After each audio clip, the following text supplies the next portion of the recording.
Bonsoir Caroline. Bonsoir Simon. Avec vous, pendant 2 heures, on va discuter, écouter, échanger. C'est bien ça. Au cœur de la nuit. C'est tout le programme de ces 2 heures de libre antenne. Eh bien voilà, je vous confie les auditeurs. Merci Simon, belle nuit à vous. Belle nuit à vous aussi.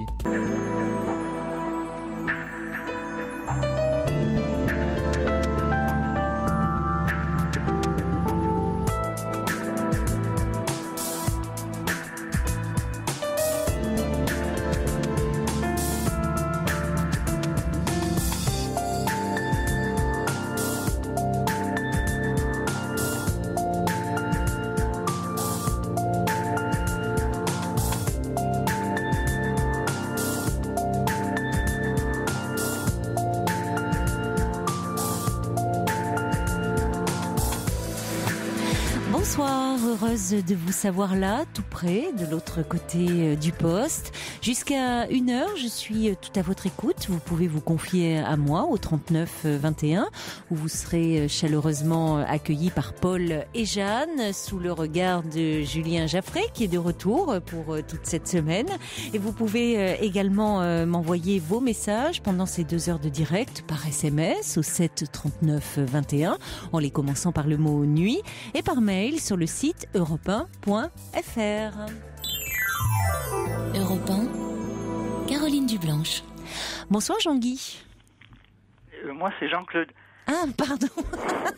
Mais écoutez, on me dit, il y a 2 hommes qui sont en attente. Donc c'était, voilà, mauvaise pioche. Enfin non, je suis ravie de vous avoir. Mais c'était ou Jean-Guy ou Jean-Claude. Donc vous voyez en plus des prénoms composés. Donc bonsoir Jean-Claude. Bonsoir. Bonsoir. Bonsoir, je suis d'abord très heureux de vous avoir. Mais moi aussi. Et moi puis, aussi, vraiment, j'attendais pas. Puis Jean-Guy, ce sera pour après, voilà. D'accord. On va décliner une soirée des gens, Jean-Philippe, Jean-Marc. Vous pouvez appeler le 39 21 si vous avez un prénom composé comme ça ce soir. C'est votre soirée. Bon. Oui, vous aviez proposé de faire une émission sur les gens qui n'arrivaient pas à se séparer. Je me suis senti dans cette là. Je vais la faire le 26 mai avec Christophe Fauré. Alors, c'est pas vraiment sur quand on n'arrive pas à se séparer, mais c'est une question qu'on abordera parce que c'est comment surmonter la rupture amoureuse. Qu'est-ce qu'on fait au cœur de cette tempête et comment se reconstruire. Et dans ce cadre-là, il y a aussi les personnes qui n'arrivent pas à se séparer. C'est votre cas, apparemment. Je suis dans tous les cas, oui. Je suis dans tous les cas. C'est un peu compliqué. Bon. Si vous voulez, donc, nous, on est mariés depuis plus de 30 ans. Et puis, il y a quelques années, il y a 5 ans de ça, donc mon épouse, on était 2 couples d'amis et mon épouse est partie avec le copain qui avait divorcé 1 an plus tôt. Ah oui, et qui était donc un de vos amis proches. Qui était un de nos amis proches, oui. Oui.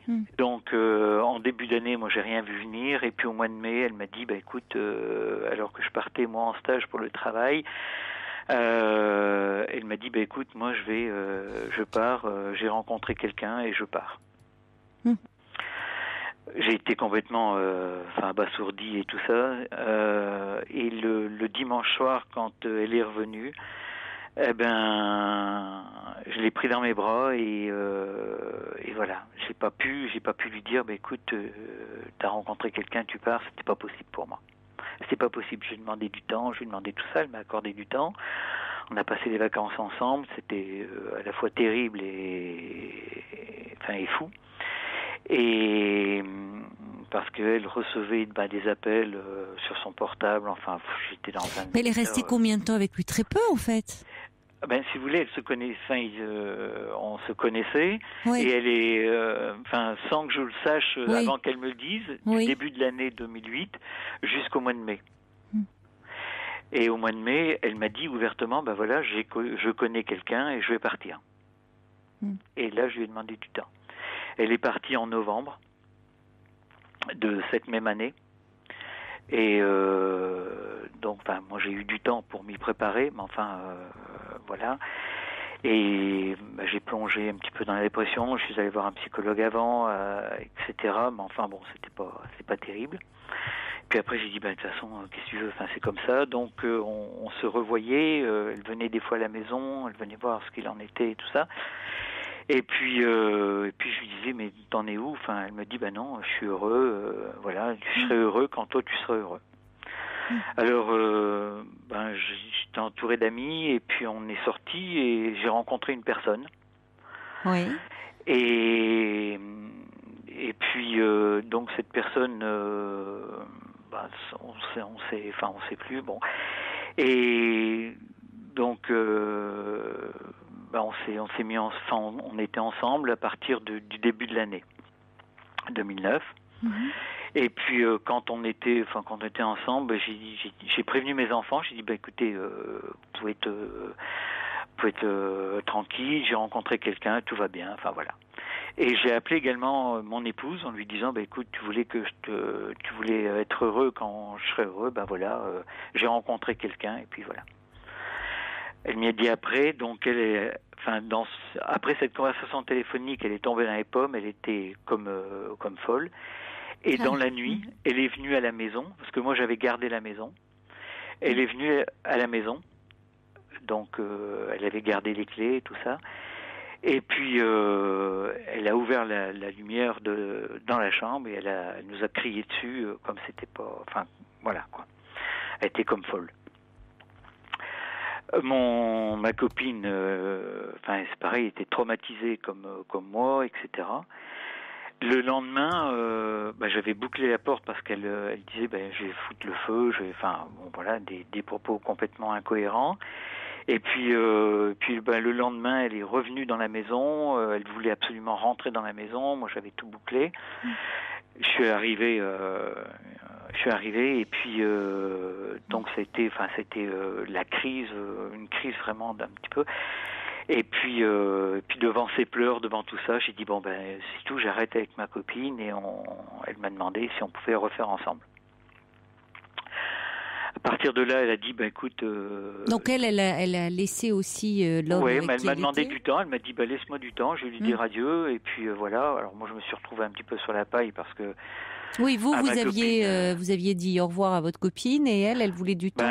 Oui, j'avais raconté un petit peu la scène de ce qui s'était passé, qu'elle m'attendait et tout ça, et puis ma copine m'a dit écoute, voilà, c'est bon, tu mets de l'eau dans, tu règles d'abord tous tes problèmes, puis on se refera après quoi. Elle a été très fair-play et très compréhensible, hein. Elle a été très fair-play, très compréhensible, et je lui ai fait un mal épouvantable. Bon. Et avec votre épouse, alors, elle est revenue vers vous Elle est revenue vers moi. En temps de réflexion.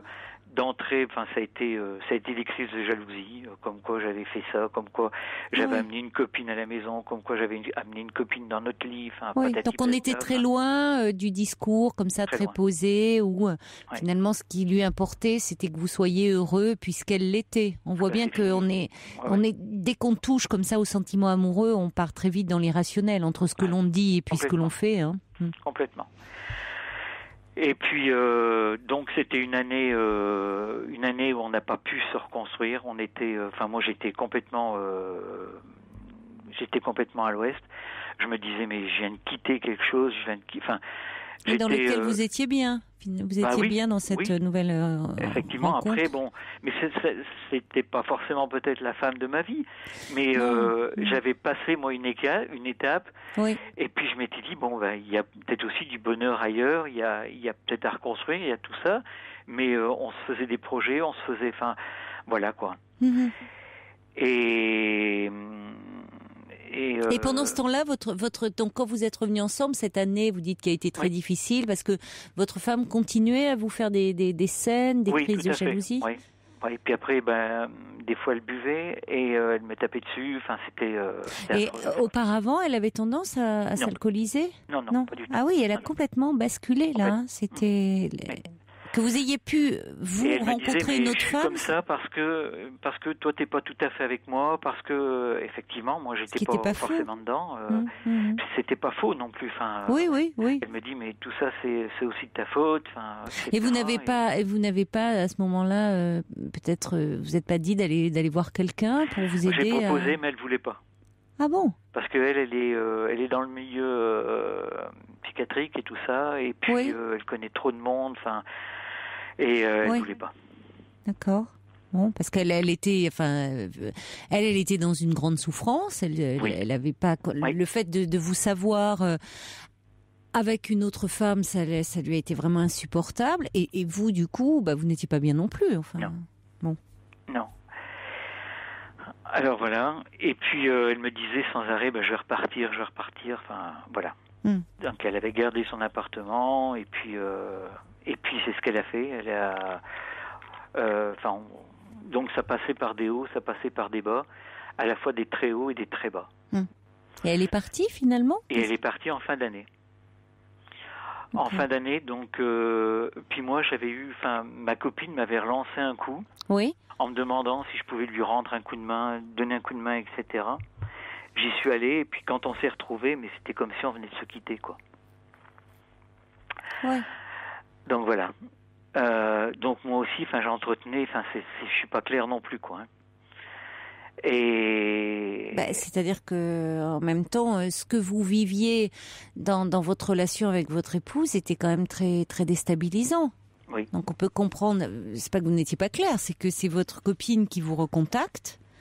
Et à ce moment-là, avec elle, vous trouviez finalement de l'appesement. Vous étiez c'était de l'apaisement, oui. Oui, tout à fait, de la quiétude, de l'apaisement, etc. Par rapport à ce que vous viviez, bon, elle voulait être avec vous, mais elle était très mal avec vous parce qu'elle était ravagée par le fait qu'il y ait une autre femme.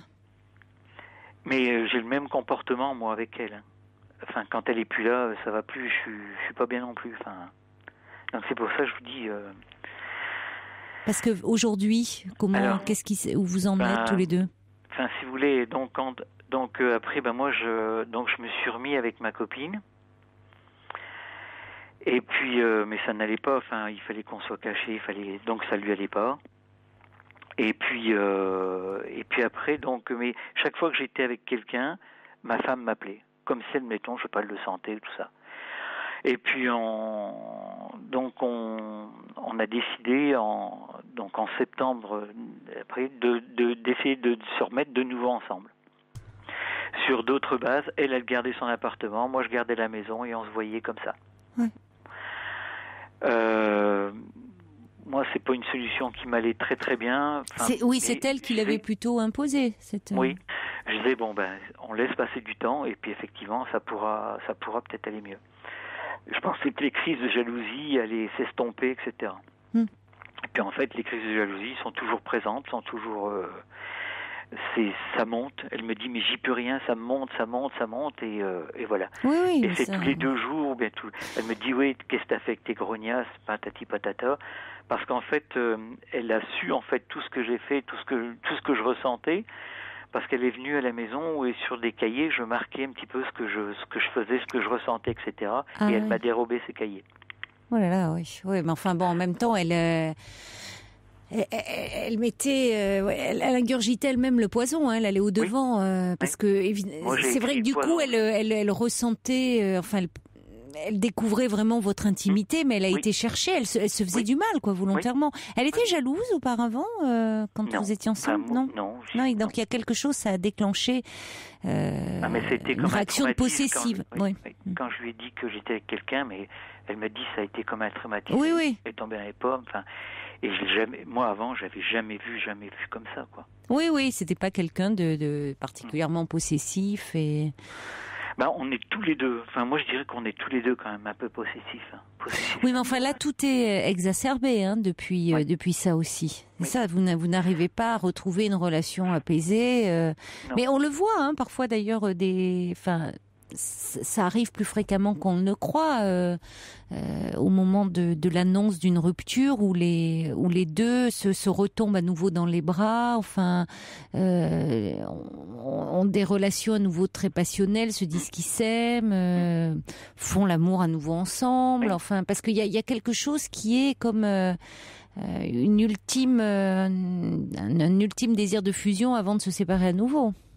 C'est la chanson de Jim Manson, faisons l'amour avant de nous dire adieu. Il y a comme tout ce qui a été vécu ensemble, c'est quand même déchirant de le quitter. Donc on s'accroche un peu comme deux naufragés l'un à l'autre.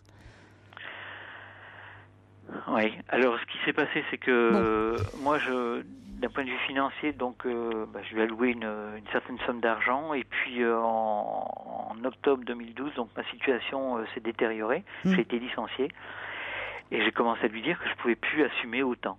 Et là, la situation s'est dégradée. Et puis il y a une semaine, au travers un texto qui a été envoyé par erreur, je viens d'apprendre qu'elle a une liaison. D'accord, bon. Et pas donc, avec quelqu'un d'autre. Avec quelqu'un d'autre, oui. Bon. Et ça s'est passé en plus dans un bus, dans un milieu clos et tout ça. Et là, j'ai explosé. Autant pour le premier, j'avais rien dit, j'avais tout encaissé et tout ça. Là, autant j'ai explosé. Je dis que c'est pas normal, etc. Je m'en suis pris après ce gars-là. Et voilà. Oui, là ça devient vous détruisez complètement, parce que elle vous reproche d'avoir des liaisons, mais finalement ça l'empêche pas d'en avoir de son côté. Vous voyez, à un moment, c'est ce que vous dites, vous n'arrivez pas à vous séparer, mais en même temps, quand vous êtes ensemble, vous vous faites beaucoup de mal. Parce que après, qu'est-ce qui est véritablement de l'amour ou de la possession? Le fait où on ne supporte pas que l'autre nous échappe et puisse à nouveau avoir une histoire, être amoureux, avoir une vie sexuelle avec quelqu'un d'autre que nous. C'est pas simple, quelqu'un que l'on a aimé, d'accepter ça. Mais enfin, si c'est être ensemble pour se déchirer, quel intérêt? C'est bien. Bon, alors vous en êtes où là? Parce que finalement, elle, vous apprenez qu'elle a une liaison. Vous êtes seul, si je comprends bien. Vous voyez plus votre copine? Non. Ah non. Enfin, moi j'ai mis un trait depuis. Moi j'ai vu personne. Enfin, elle le croit pas. Pour elle croit que je suis avec mes copines, que je suis avec mes grognasses, mes pétasses. Oui, mais bon, elle est revenue avec vous, mais pour vous faire payer le fait que vous l'ayez soi-disant trompée, alors que elle est partie. C'est elle qui est partie. Oui. Vous voyez, il y a quelque chose qui est complètement irrationnel, mais comme souvent quand on est... Si elle est partie, si elle a fait le geste aussi de partir, c'est que j'avais aussi des torts, j'avais aussi... je lui disais plus assez que je l'aimais, donc etc. J'avais des torts aussi. Oui, mais si vous voulez, on sait bien que dans une histoire, à un moment, quand il arrive comme ça une situation de rupture, des torts, oui, vous en avez certainement, et elle aussi. Mais si elle revient juste pour récriminer, pour vous faire des reproches et vous mettre tout sur le dos, et en plus vous dire que comment avez-vous osé la tromper, vous ne pouvez pas avancer. Vous êtes restés 1 an ensemble et 1 an à vous déchirer. Donc, vous voyez, c'est là où il y a quand même à un moment, passé ces premiers temps comme ça de retrouvailles passionnelles, essayer de dire qu'est-ce qu'on peut faire maintenant de notre relation. Parce que le risque, si vous voulez, il y a souvent quand il y a une infidélité, comme ça, il y a cette possibilité le couple se retrouve après plus fort, mais parce qu'il a crainte de se perdre. Donc on se retrouve avec d'autant plus de passion et d'amour. Mais si on ne se penche pas un petit peu sur la relation, on va retomber dans les mêmes travers que ce qui ont fait qu'à un moment il y a pu y avoir infidélité ou qu'on a envisagé de se séparer. Et vous, à aucun moment vous ne vous êtes posé là-dessus pour réfléchir un peu et pour faire évoluer votre relation. Vous lui avez proposé à un moment, en disant pour sortir de ce cercle infernal. Elle a refusé. Bon, donc à un moment, tout ce que vous pouvez faire, vous, aujourd'hui, c'est de toute façon, qu'est-ce que vous souhaitez, vous, aujourd'hui? Comment vous envisagez l'avenir? Si vous voulez, moi, ce que je souhaitais, c'était comment je pouvais arriver à supporter l'idée qu'on aille effectivement au divorce, qu'on se sépare, qu'on... Et puis après, tout de suite après, mais c'est pour ça que ça va pas bien, et tout de suite après, je dis, comment je peux faire pour la récupérer? Oui, vous êtes totalement perdu. Je suis encore là-dedans. Oui, quoi. Mais parce que vous êtes dans quelque chose de vous aussi de très passionnel. C'est-à-dire quand vous avez découvert qu'elle avait une liaison, là, c'est comme si vous étiez devenu fou, vous aussi. C'est-à-dire que là, mais vous voyez, c'est à un moment, c'est ne pas, enfin, L'autre vous échappe et ça vous est insupportable. Vous avez une relation très passionnelle tous les deux. Oui. Mais qui n'aboutit à rien. Vous étiez ensemble depuis combien de temps ? Depuis... Enfin, votre histoire, à vous, elle dure depuis combien de temps ? Avec mon épouse ? Oui, bien sûr, oui. Avec votre depuis épouse. l'âge de 20 ans. Et vous aviez des liens comme ça, très passionnels ? Toujours ? On a été quand même très très fusionnels, oui. Oui, c'est ça. Très, oui. très fusionnels. Oui. Parce que c'est ça. C'est pas. Très fusionnels. Oui, c'est pour. On le voit bien. On entend. On pouvait s'isoler tous les deux, rester des sœurs à être qu'ensemble, etc. Même après que les enfants soient grands et tout ça.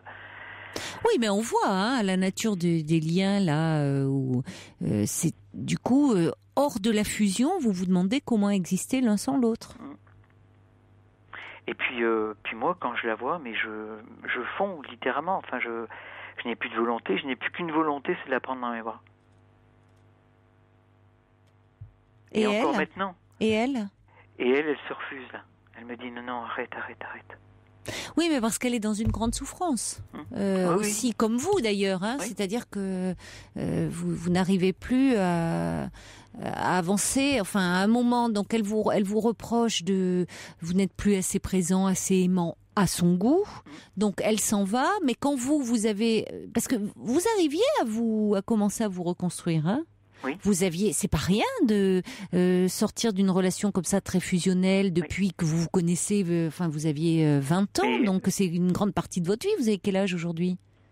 57 ans. Bah oui, vous vous rendez compte. Donc vous n'avez quasiment connu qu'elle. Oui.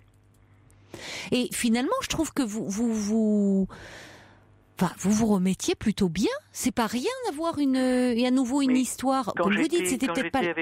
Quand j'avais connu cette dame là, cette femme dont vous me parlez. Oui. Mais moi j'étais toujours. Mais elle me le disait aussi. Elle me dit mais tu aimes toujours ta femme. Je le sens au travers ton. Elle dit mais et c'est pour ça que ça lui faisait peur de s'engager avec moi et tout ça. Et elle me dit mais je sens que t'es toujours avec ta femme, tu l'aimes toujours, etc. quoi. Elle le ressentait. Hein. Elle le ressentait. Mais le problème, c'est de toute façon, là, vous êtes seule. Elle est dans une histoire à côté. Mais enfin, est-ce que c'est une histoire ? Voilà. C'est rien. Oui, mais de toute façon, il y a fort à parier que si à nouveau vous aviez une relation, elle reviendra en courant. Je sais pas. Oui, mais pour de toute façon repartir dans les mêmes affres, dans les mêmes tourments. Le problème qui est dans votre couple, c'est finalement comment vous pouvez retrouver la confiance et pardonner. Parce qu'à un moment, c'est bien de ça dont il s'agit. Oui. Elle est revenue, mais pour vous pourrir la vie. Bon, et si vous, de votre côté, c'est pareil, vous ne pouvez pas. Vous voyez, parce que après tout, qu'est-ce qui fait qu'à un moment il y a eu infidélité ? Ça, c'est peut-être parce que justement aussi la fusion. Peut-être qu'il est important de trouver un autre mode de relation que la fusion. Vous avez évolué, vous grandissez peut-être l'un et l'autre. La fusion, au bout d'un moment, on voit bien, vous vous détruisez. Donc vous n'arrivez plus, si vous voulez. Il faudrait que vous arriviez à prendre du recul, hein, parce que vous pouvez pas continuer sur ce mode-là. C'est ce que je lui. Enfin, tout le monde me le disait en début d'année, tout le monde me le disait. Il me disait mais c'est comme si vous tourniez en rond dans un bol. Complètement. Il faut essayer, c'est de sortir de ce bol et puis voir une autre solution. Ça fait combien de temps là que vous n'êtes plus ensemble ? Vous avez découvert par SMS qu'elle avait quelqu'un ? Là, ça fait une semaine. Oui, bon, c'est pour ça aussi que vous êtes sans dessus-dessous. Faut vous laisser un peu de temps. Mais pour le moment... Mais bon, ce qu'il y a, c'est parce qu'on a... Mais ça fait quelques mois que ça s'était dégradé par rapport à ma situation financière et tout ça. Elle m'avait dit, mais moi, je veux revoir mon avocat, je veux qu'on divorce, etc. Oui, mais elle vous fait payer sur tous les sens du terme. Vous voyez, votre relation se dégrade et votre relation financière se dégrade. Elle veut revoir son avocat. Bon, de toute façon, tout est prétexte à vous empoisonner la vie. Il faut que vous profitiez, puisqu'elle est là actuellement, elle prend du recul, profitez-en vous aussi pour là essayer de ne pas l'appeler. Je trouve que, quand même, après vous êtes séparés d'elle, même si vous étiez au fond, même si, oui, vous pensiez encore à elle et que cette amie vous disait que vous pensiez à votre femme, c'est normal. Vous êtes connus à 20 ans, vous êtes restés plus de 30 ans ensemble, vous aviez une relation très fusionnelle, c'est elle qui était partie. Bon. Mais vous arriviez quand même à trouver du bien-être dans cette nouvelle relation. Vous étiez sortis quand même de la fusion. En tout cas, si elle ne veut pas consulter, vous, ça serait bien que vous alliez un peu en parler, hein, pour vous aider à prendre du recul et parce que replonger, il y a fort à parier qu'à un moment, elle va revenir vers vous. Mais si vous replongez dans cette relation sans essayer de comprendre qu'est-ce qui à un moment ne fonctionne plus et qu'est-ce qui fait que vous vous faites autant de mal. Bon, c'est ce qu'elle me dit. Enfin, moi, à un moment donné, je lui avais dit, écoute, si c'est ça, on part de la maison. Enfin, moi, je vais pas dans son appartement. On prend un autre appartement et on essaye de reconstruire ailleurs si c'est le lieu. Mais c'est pas le lieu. Elle focalise là-dessus. C'est un prétexte. Et quand elle est à la maison, elle me dit mais moi j'ai de l'angoisse d'être à la maison, j'ai de l'angoisse parce que je vois tout ce que tu as fait avec. Mais oui, mais elle entretient elle-même cette plaie. Enfin, elle entretient, elle lit vos journaux intimes. Oui, elle est dans une obsession. Elle peut pas se passer de me dire admettons, je lui dis mais je t'aime et tout. Non mais vous pouvez. Non mais tout le monde. Alors. Non mais Jean-Claude, vous pouvez maintenant être ensemble. Moi, vraiment, il y a fort à parier que vous allez à nouveau être ensemble et à vous déchirer. Ça sera votre lien. Ah ben c'est pas possible. Enfin moi. Mais c'est ça parce que vous voyez, je reçois des messages qui disent c'est votre histoire, c'est ni avec toi ni sans toi.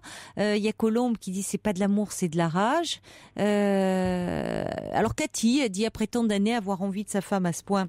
C'est quand même magique, le bien-être et l'amour, ça va ensemble. Bah oui, ça dépend de la conception qu'on a de l'amour, parce que c'est peut-être magique, mais vous êtes en grande souffrance l'un et l'autre et vous faites énormément de mal. Donc si c'est être ensemble, mais pour souffrir comme des chiens, je vois pas tellement l'intérêt. Hein. Mais oui, l'idée, moi je voyais que l'idée, c'est que on arrête de parler de tout ce passé et on construit sur de l'avenir. Mais vous avez raison. C'est-à-dire qu'à un moment, il faudrait pouvoir pardonner, dire que franchement, arriver à avoir autant d'amour et du désir, et c'est vrai que ça témoigne de ce lien quand même très particulier qui vous unit, et de dire que bon, oui, au bout de 30 ans de vie commune, il peut y avoir une incartade, il peut y avoir quelque chose et que, après tout, ça n'enlève rien à votre amour et même ça peut le renforcer. Vous vous rendez compte à quel point vous tenez l'un à l'autre. Donc, oui, vous avez raison. C'est-à-dire que là, il y a quelque chose de possible en disant, bon, on a été infidèle, mais on n'était pas véritablement engagé dans cette relation. Ni vous, ni elle. Et on voit maintenant ce qu'on peut faire ensemble puisqu'on s'aime toujours. Mais elle, vous voyez bien qu'elle alimente sa souffrance. Il y a quelque chose au niveau de son estime d'elle-même qui a été profondément touchée. C'est-à-dire, elle remet en question complètement la sincérité de vos sentiments, en disant, vous lui dites à elle que vous l'aimez, mais vous le dites à tout le monde. Elle a un problème, elle a une blessure, elle, profondément narcissique, là. Et si elle soigne pas cette blessure, elle va vous blesser à mort. Elle ne veut que ça maintenant. C'est-à-dire que quand elle vous disait, oh, moi, ce qui compte, c'est que tu sois heureux. Non. Maintenant, elle veut que vous soyez malheureux. Parce que vous lui avez fait mal. Ça s'est complètement inversé. Il faut quand même en avoir conscience. C'est-à-dire qu'après, vous restez, mais dans quelque chose de complètement sadomasochiste. Mais qui peut lui plaire, hein. C'est-à-dire que elle souffre. Non, je pense pas que ça lui plaise. Elle souffre, mais elle veut vous faire souffrir. Donc c'est une forme aussi de lien très particulier, mais il y a des couples qui tiennent comme ça et sur des années. Mais moi, je pourrais pas. Parce que vous êtes peut-être justement plus moins névrotique, j'ai envie de dire. Voyez ? Parce que là, elle est dans quelque chose de terriblement névrotique. Hein. Mais le pire, me connaissant, si jamais, admettons, on se sépare, ou bien, je rencontre éventuellement quelqu'un, elle va ressentir au niveau du téléphone ou tout ça, elle va me relancer.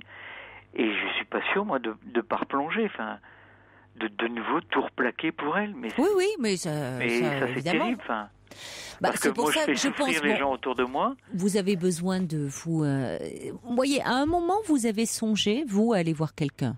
Hein, c'est-à-dire que vous tourniez en rond. Oui, mais il faut continuer. Il faut continuer parce que c'est ce qui va vous permettre, vous, d'essayer soit à un moment... on s'est mal compris. Non, de voir quelqu'un, de voir un thérapeute. Hein, je ne parle pas d'aller voir quelqu'un... D'accord, donc on s'est bien compris, oui. Bon, voilà, il faut continuer. Il faut continuer, il faut vous faire aider, il faut voir un peu...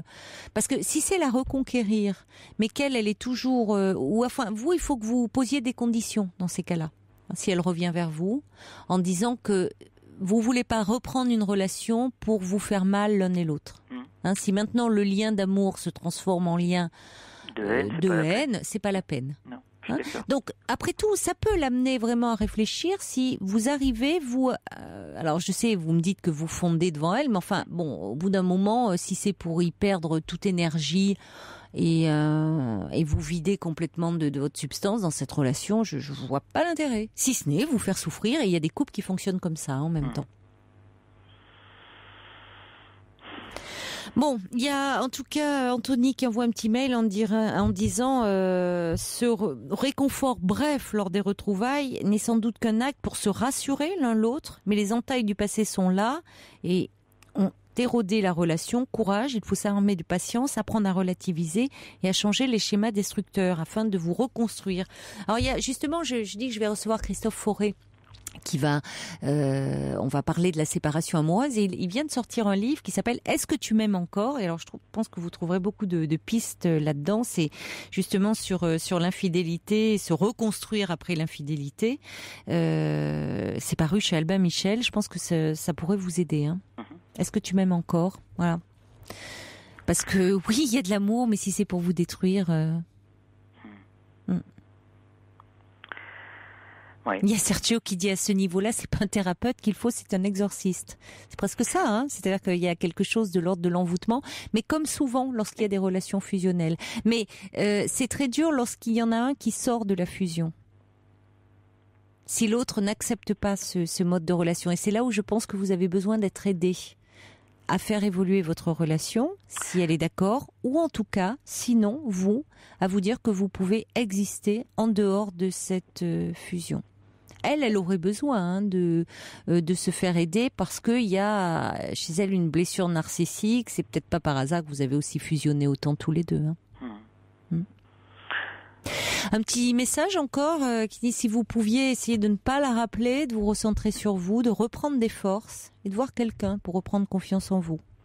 Ça serait mieux. Profitez du fait qu'en ce moment elle vous impose un break. Profitez-en pour retrouver un peu d'apaisement. Et c'est vrai que cet auditeur ou cette auditrice qui parle de reprendre des forces, c'est ça, à la fois physiquement et moralement. Hein. Parce que là, les retrouvailles, séparation, retrouvailles, vous savez plus où vous en êtes. C'est normal, c'est horriblement déstabilisant.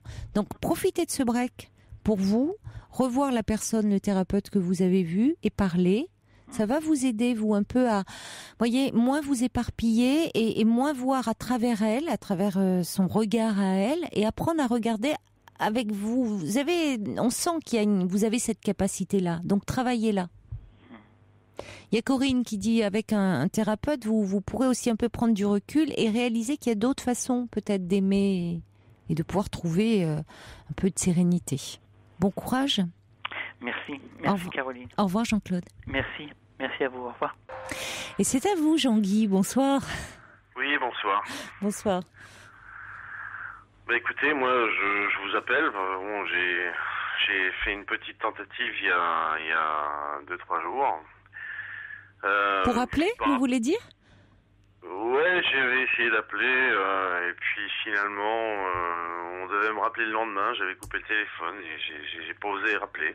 Bon, bah écoutez, vous êtes avec moi ce soir, c'est l'important. Oui, voilà. C'est ça, ouais. Quand vous êtes prêts. Oui, donc écoutez, en ce qui me concerne, j'ai rencontré Adélaïde il y a 11 ans. Ne donnez pas trop de prénoms, hein. C'est préférable. D'accord. Quand on parle, voilà. Surtout que c'est un prénom pas classique, pas commun en tout cas.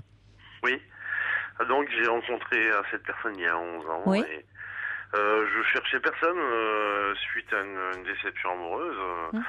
Je suis resté 2 ans seul et c'est quelqu'un qui est venu vers moi et quelqu'un qui était marié, 25 ans de mariage, 5 enfants et je me suis laissé tenter pensant que quelque part ça pouvait pas être peut-être pas sérieux, ça pouvait être quelque chose de passager.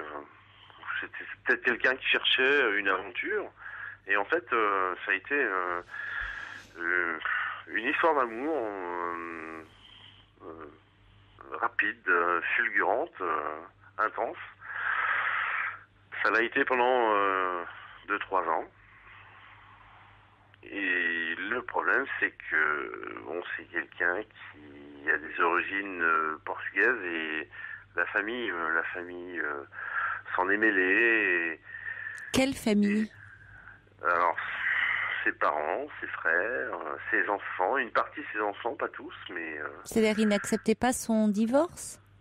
Ben voilà, c'est ça. Et si vous voulez, le mari, le père des enfants, c'est quelqu'un de gentil, mais quelque part, moi je le considère comme quelqu'un de faible. Si vous voulez, c'est quelqu'un qui se fait plaindre par tout le monde, etc. Bon, alors donc... Et alors quelle répercussion ça a sur votre relation à vous deux? Alors la répercussion, c'est que j'accepte les choses au départ, j'accepte les choses. Mais qu'est-ce que vous acceptez? C'est-à-dire justement, qu'est-ce qui se passe? J'accepte cette contradiction, cette riposte par rapport à la famille mais par rapport aux enfants, quel âge ont les enfants? Enfin, il y en a 5, donc ils sont adultes, je veux dire, ou ils sont encore... Ah oui, maintenant ils sont adultes. Et quand vous avez rencontré cette femme, ils étaient encore mineurs? Alors les plus jeunes, oui. Oui. Et alors c'est depuis qu'ils sont adultes qu'ils n'acceptent pas votre relation, ou c'est déjà quand vous avez vécu ensemble que c'était compliqué? Disons que depuis le départ, ça a été compliqué. Oui. Et à partir du moment où ils ont pris de l'âge, compte tenu de mon caractère, parce que j'ai mon petit caractère aussi, et je voulais pas me laisser faire, et j'ai essayé de m'imposer un petit peu, quelque part. Donc après, il y a un rapport de force qui s'est instauré, si vous voulez. Et moi, j'étais un petit peu seul face à tout le monde. Mais comment ça se manifestait, ce rapport de force? C'est-à-dire, qu'est-ce qui se passait concrètement? Vous parlez de votre caractère, qu'est-ce qui se passe? Vous pouvez me donner des exemples? Alors, il se passe que lors de réunions de famille, alors moi, je suis pas invité, je suis pas convié, je suis pas désiré, etc. Mais que dit votre compagne? Parce que c'est aussi à elle de dire un peu les choses. C'est-à-dire, comment elle réagit par rapport à ses parents, à ses enfants? Mais alors elle dit par rapport à sa famille, ses parents, elle essaie de s'interposer. Elle essaye de s'interposer parce que si vous voulez, c'est une famille portugaise et sur les principes, oui. Alors c'est une rebelle puisqu'elle s'est séparée de son mari déjà. Oui, elle est un peu en transgression par rapport à la famille, ou encore ça se fait pas de divorcer. Bon, mais enfin c'est quand même une dame qui a 50 ans, elle peut quand même un peu s'affirmer par rapport à ses parents, en disant qu'elle avait ses raisons de divorcer, que pour autant son mari était très bien, d'accord, mais que bon, si elle n'avait plus de sentiments pour lui, voilà, et qu'aujourd'hui vous êtes son compagnon, enfin... Oui, mais voilà, la famille ne l'accepte pas, et une partie de ses enfants non plus. Oui, mais peut-être aussi que la famille l'accepte pas parce qu'elle laisse un peu une brèche ouverte. Enfin, c'est aussi à elle de... Mais voilà mon problème, c'est que maintenant ça traîne dans la durée, si vous voulez, ce genre de sentiments, et moi j'en peux plus là, je peux plus. Mais qu'est-ce que vous ne pouvez plus de quoi? Vous vous sentez exclu de la famille, des réunions familiales? Ah, je peux plus, oui, ça, non, mais j'en ai pris mon parti, si vous voulez, j'en ai pris mon parti. Alors, qu'est-ce que vous ne supportez plus? Je ne supporte plus l'attitude de ma compagne qui ne tranche pas. Oui. Alors, je ne peux pas lui imposer non plus ça. Mais vous voudriez qu'elle tranche comment? Ben, je sais pas. Entre qui et qui? Entre quoi et quoi? Je sais pas. Voilà, il faudrait que vous soyez... Elle peut pas trancher, effectivement. Je lui demande pas non plus de trancher entre ses enfants et moi, c'est pas possible. Entre ses enfants non plus, c'est sa famille. Je ne sais pas. Alors, c'est quelqu'un qui n'est pas épanoui complètement par rapport à cette situation, qu'il ne sera jamais, parce je peux pas lui imposer ça. Alors, vous êtes ensemble depuis combien de temps, là? 11 ans. 11 ans. Bon, alors, vous avez quand même surmonté beaucoup de choses, et malgré le fait que vous vous sentiez pas bien accepté par les parents de cette femme et par ses enfants, vous avez quand même tenu, ça fait 11 ans. Qu'est-ce qui fait qu'au bout d'11 ans, ça devienne aussi inacceptable pour vous? Qu'est-ce qui se passe en ce moment pour que il y ait de la tension, là? Alors bon, ce qui se passe en ce moment, c'est que moi si vous voulez, je change de métier, je change de corporation. D'accord. Et là, je dois avancer et j'ai pris plein de décisions. Vous vous sentez pas soutenu par elle en ce moment dans vos démarches? Alors, c'est pas que je me sens pas soutenu, c'est que elle avance à petits pas, alors que moi j'avance à grands pas. Oui, mais alors moi, ce que je comprends pas bien, parce que j'ai un peu de mal à cerner ce que vous ressentez. Enfin, ce que vous ressentez, non, mais pourquoi vous ressentez ça?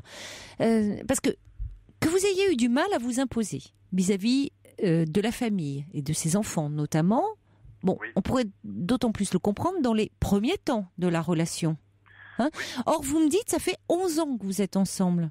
Donc, je veux dire, finalement, ils en ont pris leur parti, puis vous avez quand même réussi à trouver votre place, et puis maintenant, vous êtes vraiment le compagnon, enfin, c'est pas rien, 11 ans de vie commune. Donc, qu'est-ce qui fait qu'aujourd'hui, vous arriviez à un tel degré de crispation? Mais en fait, quand je vous dis ça fait 11 ans qu'on est ensemble, c'est un petit peu pour schématiser, c'est pour aller au plus court. Pendant ces 11 ans, il y a eu plein de choses, des déménagements sur, on va dire, sur des mensonges pour éventuellement s'écarter de la famille. Mais bon, on va pas refaire tout ce qui s'est passé pendant ces 11 ans, Jean-Guy. Qu'est-ce que vous pourriez, est-ce que vous arrivez à être un peu concret avec elle, à lui demander ce que vous attendez, parce que vous avez du mal à l'être là avec moi. Est-ce que vous arrivez à dire ce qui ne va pas? Quel est puisque c'est à votre compagne qu'il faut parler de tout ça. Qu'est-ce qui est compliqué entre vous? Est-ce que vous arrivez à l'exprimer clairement? Parce que plus on exprime clairement les choses, plus on peut être compris.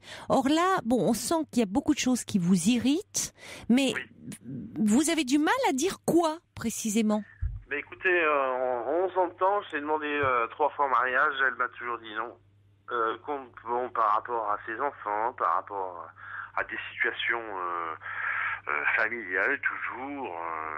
Donc elle m'a refusé le mariage pendant 3 fois en 11 ans. Bon. Au jour d'aujourd'hui, je reprends un commerce et je voudrais qu'elle travaille avec moi, ça nous pose des problèmes. Oui. Et c'est vrai que là, je me bute sur le fait que... Pourquoi en fait, elle ne veut pas travailler avec vous? Ah non, c'est moi. Non, c'est pas qu'elle veut pas travailler avec moi. Si vous voulez, ça pose un problème de travailler ensemble parce que, en fait, on n'a même pas la même adresse. Si vous voulez, depuis un an, on a pris un petit peu on s'est séparés. D'accord. On se voit toujours. Bon, il y a de l'eau dans le gaz quand même là depuis un an. Oui. Non, mais qu'est-ce que vous envisagez? Est-ce que vous voulez, vous dites que vous arrivez à la fin de cette relation? Vous voulez essayer de sauver les meubles? Qu'est-ce qu'il en est? Ça, j'en sais rien. Mais il faut lui demander. Parce que c'est ça, on sent bien qu'il y a des choses qui se délitent là. Mais il faut dire, parce qu'on sent que vous avez encaissé et qu'il y a des choses qui ne passent pas, notamment le fait de l'avoir demandé en mariage et qu'elle ne souhaite pas. Ça ne veut pas dire qu'elle vous aime pas, mais pour vous, vous l'avez pris comme un rejet. Enfin, ça a été violent pour vous. semble-t-il. Carrément, oui, Bon. carrément. Parce Donc que vous vous sentez pas à votre place. Vous vous sentez pas à votre place. On a l'impression que vous Mais c'est exactement ça. vous je vous me sens pas à ma posez, place. voilà, vous vous demandez finalement quels sont ses sentiments pour vous, si vous avez une place encore dans son cœur ou pas. Il faut Mais lui poser la question. hein. En même temps, c'est carrément paradoxal, puisque, alors, est-ce que c'est quelqu'un qui me manipule? Je sais pas, mais... Oh, écoutez, pas depuis 11 ans, quand même. Non, mais oui, j'exagère certainement, mais Mm. je pense que c'est quelqu'un qui m'aime beaucoup, qui m'aime plus que ça même, mais qui n'est pas capable de trancher... Mais elle peut pas trancher entre vous et ses enfants. Non, mais pas avec ses enfants, mais... Alors avec sa qui? famille, avec ses parents, ses frères, Voilà, Mais parce que tous ses parents et ses frères et sœurs lui reprochent encore d'avoir divorcé? Mais tout à fait. Oui. Bon, ben alors c'est vrai que ça serait à elle de pouvoir dire que c'est sa décision et qu'elle aimerait bien qu'il la respecte. Voilà. Bon, maintenant, je vais vous dire une chose, Jean-Guy. Ça fait quand même 11 ans que malgré ses difficultés, comme vous dites, c'est quelqu'un qui, elle a pu quand même s'affirmer vis-à-vis de sa famille en disant, que vous soyez d'accord ou pas, je me sépare et maintenant j'ai une relation avec Jean-Guy. Donc, après tout, vous savez, vous faites pas votre vie avec ses parents et avec ses enfants qui maintenant sont adultes. Ce qui compte, c'est votre relation. À tous les deux. Et ça serait dommage quand même de la gâcher parce que, les parents qui sont un peu conservateurs, la famille aussi, ont du mal à accepter qu'elle est divorcée. Eh oui, mais voilà. Bon. Bah oui, mais c'est un peu dommage parce que pour le coup, vous donnez raison à la famille. Ah mais oui, non mais bon, il arrive aussi un moment où ma vie est importante. Et Bien donc, sûr. À partir du moment où... Mais est-ce que vous avez des projets ensemble encore? Mais écoutez, moi j'en ai personnellement. Bon. Donc, Non mais ensemble, oui, parce que vous pouvez avoir des projets, elle aussi. Mais est-ce que vous avez des projets ensemble? Mais de moins en moins, Bon. hélas. Alors, il faut de lui moins en parler. moins. Eh ben c'est de ça dont il faut parler. Et laisser un peu les enfants. Mais Les enfants, ils sont adultes. Elle les connaît, mes projets. Et c'est vrai que moi, je suis quelqu'un qui avance. Et là, ça fait quelque temps, je la traîne parce que, voilà, quoi. Elle sent que, bon, il va falloir qu'elle fasse un choix. Et Mais le choix, ça serait quoi?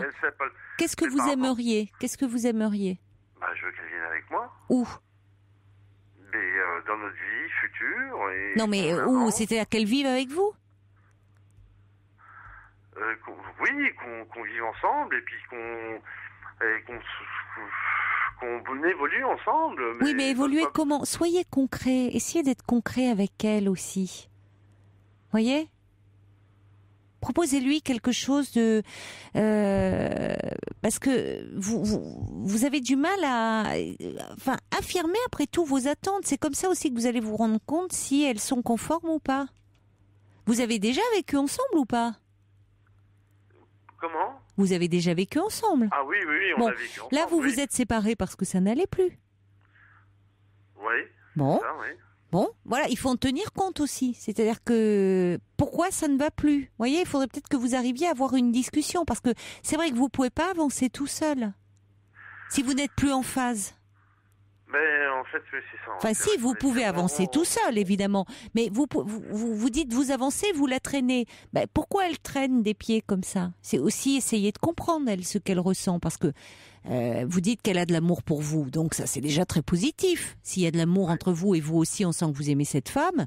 Bon, il n'y a pas de raison que vous n'arriviez pas à surmonter des difficultés. Vous l'avez déjà fait. Les réticences de la famille ne vous ont pas empêché de vivre depuis plus de 10 ans cette histoire d'amour. Donc aujourd'hui, vous vous trouvez face à de nouvelles difficultés, mais dites-vous que vous pouvez très bien les surmonter.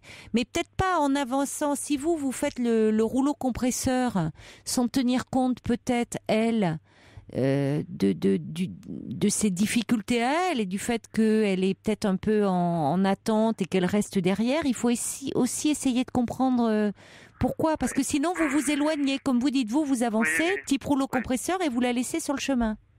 Bah écoutez, moi oui, effectivement, c'est le rouleau compresseur, c'est tout à fait l'image Mon image actuelle, c'est que là, j'ai envie d'avancer, j'ai une opportunité, j'y suis, je roule, j'avance. Voilà. Ouais, mais si vous la laissez sur le bas-côté, vous avancez tout seul. Donc à un moment, vous voyez, il faut aussi quand même, puisque vous tenez à elle, tenir compte d'elle, et ça veut dire plus échanger. Et vous avez peut-être un peu de mal à ça, avec ça.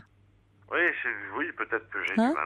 Voilà, parce que vous, c'est votre façon d'être dans l'action, d'avancer, de proposer, mais dites-lui que vous êtes un peu malheureux de ça, de cette situation où elle compte pour vous. Vous envisagez l'avenir, la vie avec elle toujours, mais peut-être vous vous sentez un peu malheureux vous avez l'impression qu'elle veut plus s'engager avec vous comme vous le souhaitez. Ça va lui permettre aussi de dire elle ce qu'elle pense et ce qu'elle ressent.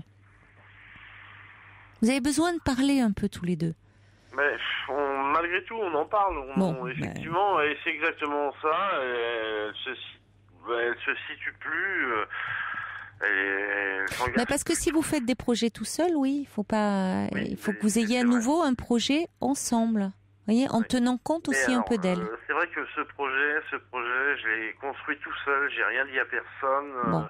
Pour me prouver à moi-même, peut-être que j'étais capable de faire autre chose que ce que je faisais, etc. Et peut-être. Mais elle a peut-être raison de pas vouloir vous suivre aussi dans ce projet de boutique et autres, parce que travailler ensemble, vous savez, c'est pas forcément simple. Donc peut-être qu'elle a raison aussi de maintenir sa part à elle, où elle a sa vie en dehors, et de pas mêler le professionnel et l'intime et la vie de couple. Peut-être que c'est aussi une façon de préserver votre relation. Là où vous le vivez comme un nouveau refus de sa part, peut-être que, comme en plus c'est un peu compliqué entre vous en ce moment, elle doit se dire que si en plus vous travaillez ensemble, soit vous n'allez plus parler que boulot, soit vous allez vous bouffer le nez. C'est clair. Donc, ok, vous lui avez proposé, elle n'est pas prête à ça, mais vous pouvez trouver d'autres projets ensemble, parce que c'est quand même pas rien d'être depuis 11 ans ensemble, malgré les obstacles que vous avez rencontrés en plus. D'accord ? Donc ça vaut le coup. Ça vaut le coup d'en parler et de vous trouver un projet commun, et puis peut-être dire que vous avez envie de quelque chose de concret avec elle. On le voit avec la demande en mariage, avec ce projet de travail. C'est là où vous avez du mal à trouver votre place, parce que vous avez l'impression qu'elle a les enfants là, et vous voulez lui quelque chose qui concrétise votre relation et votre amour. Peut-être que vous pouvez lui dire comme ça. Qu'est-ce qui pourrait un peu symboliser, concrétiser votre amour ? Peut-être qu'elle va vous proposer des idées après tout aussi. Oui, mais en même temps, je suis pas convaincu que déjà que ça soit pour concrétiser notre amour. Je pense que c'est essentiellement pour me concrétiser moi. Mais pour vous rassurer aussi quand même. Oui, pour me rassurer, pour forcément m'affirmer quelque part et essayer de trouver ma place dans quelque chose, parce que voilà. Bon, essayez en tout cas, et pour le moment, dites-lui il faut vous trouver à nouveau un projet commun, mais du coup qui soit décidé en commun et pas seul de votre côté. Bon courage en tout cas, Jean-Guy. Au revoir. Merci. Au revoir.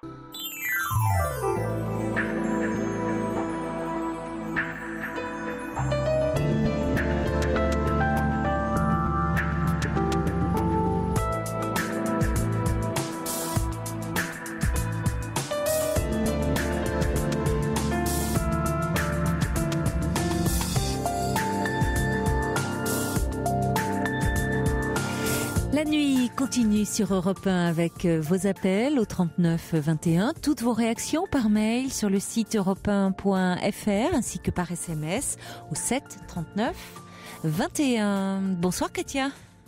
Bonsoir Caroline. Bonsoir. Alors moi tout d'abord Caroline, je voudrais remercier Paul. Oui. C'est très très très sympathique. C'est vrai. C'est vrai qu'il est follement sympathique. Je crois que vous lui avez beaucoup manqué la semaine dernière. C'est vrai ? Mais écoutez, j'en suis ravie. J'ai dit, est-ce que je l'amène avec moi ou pas ? Mais bon, non, j'ai dit, je peux pas faire ça à Sophie. Donc, bon, il m'a manqué aussi. L'équipe m'a manqué. Voilà. Donc moi, sinon, je vous appelais parce que je vous ai déjà appelé. Enfin, c'était l'été dernier, donc c'était peut-être pas vous.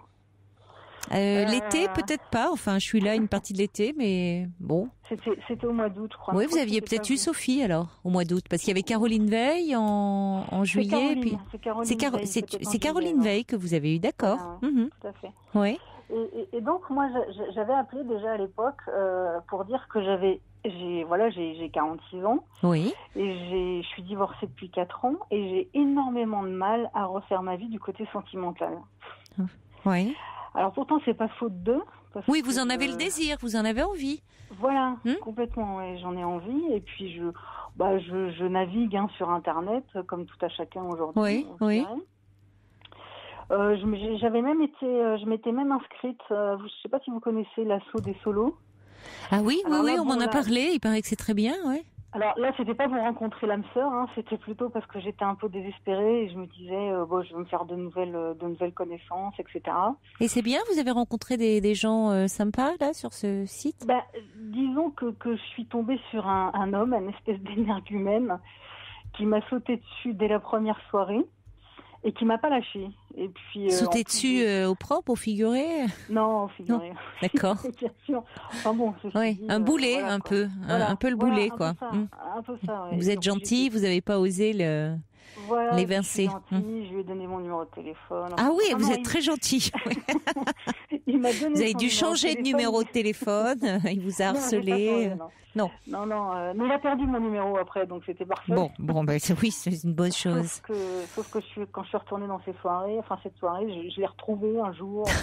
Il comprenait pas, donc que je veuille pas être en contact avec lui. Puis en plus, j'avais emmené ma fille, si vous voulez, qui a 8 ans. Oui. Et il prenait un peu ma fille en otage. C'était un peu, je lui amène des bonbons, je dis à la gamine, tiens, ça serait bien si ta maman c'était mon amoureuse. Enfin, vous voyez le genre, quoi. Donc, oh là là, oui, en effet. Ouais, oh là là là là. Donc ça a été loin parce que moi j'en ai fait part aux dirigeants de cette antenne. Et malheureusement, entre-temps, il l'avait intégré parce qu'il n'était pas adhérent. Enfin bon, bref. Oui, voilà. Mais vous avez bien fait quand même d'en parler, parce que là, pour le coup, prendre pour cible la petite fille pour s'approcher de vous, c'était pas très cool. Non. Très cool. Donc voilà, ce genre d'énergumène. Et puis sur Internet, je sais pas, moi je tombe sur des gens qui sont pas équilibrés, des hommes qui sont pas équilibrés, qui savent pas vraiment ce qu'ils veulent dans la vie, soit qui sont encore mariés, soit qui, je sais pas, qui cherchent que la bagatelle, qui m'intéresse pas du tout. Enfin voilà, moi je voudrais lancer une sorte de cri, je voudrais dire, mais ils sont où les hommes bien? Où sont les hommes? Où sont les hommes bien? Bon, je suis sûre qu'ils sont là, ils sont là, il y en a plein. Et au moment où vous lancez votre cri, vous voyez, c'est pas dans la nuit noire, il y a Sergio qui dit, mais ne cherchez plus, je suis là, dit Sergio. Et je pense qu'il y en a beaucoup, qui se disent, mais... Je tombe pas dessus. Ouais. Donc, mais il y a longtemps que vous cherchez? Vous cherchez? Là, ça fait 4 ans que je suis divorcée. Disons que j'ai eu 2 histoires qui n'ont pas duré, une 3 mois, l'autre 6 mois. Mais c'est déjà pas mal. Je veux dire, non, mais au sortir d'un divorce, je trouve que vous êtes quand même pleine d'allant. Vous avez envie de, vous voyez. Alors après, vous avez envie de faire des rencontres, vous êtes motivé. Après, il y a aussi un facteur chance. On ne trouve pas toujours quelqu'un comme ça qui nous correspond, avec qui on se sent bien, complice. Bon.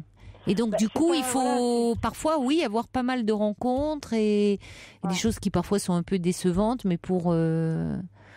Vous mettez toutes les chances de votre côté, je trouve, quand même. Oui, mais j'ai l'impression, si vous voulez, par exemple, quand je vais sur les sites Internet...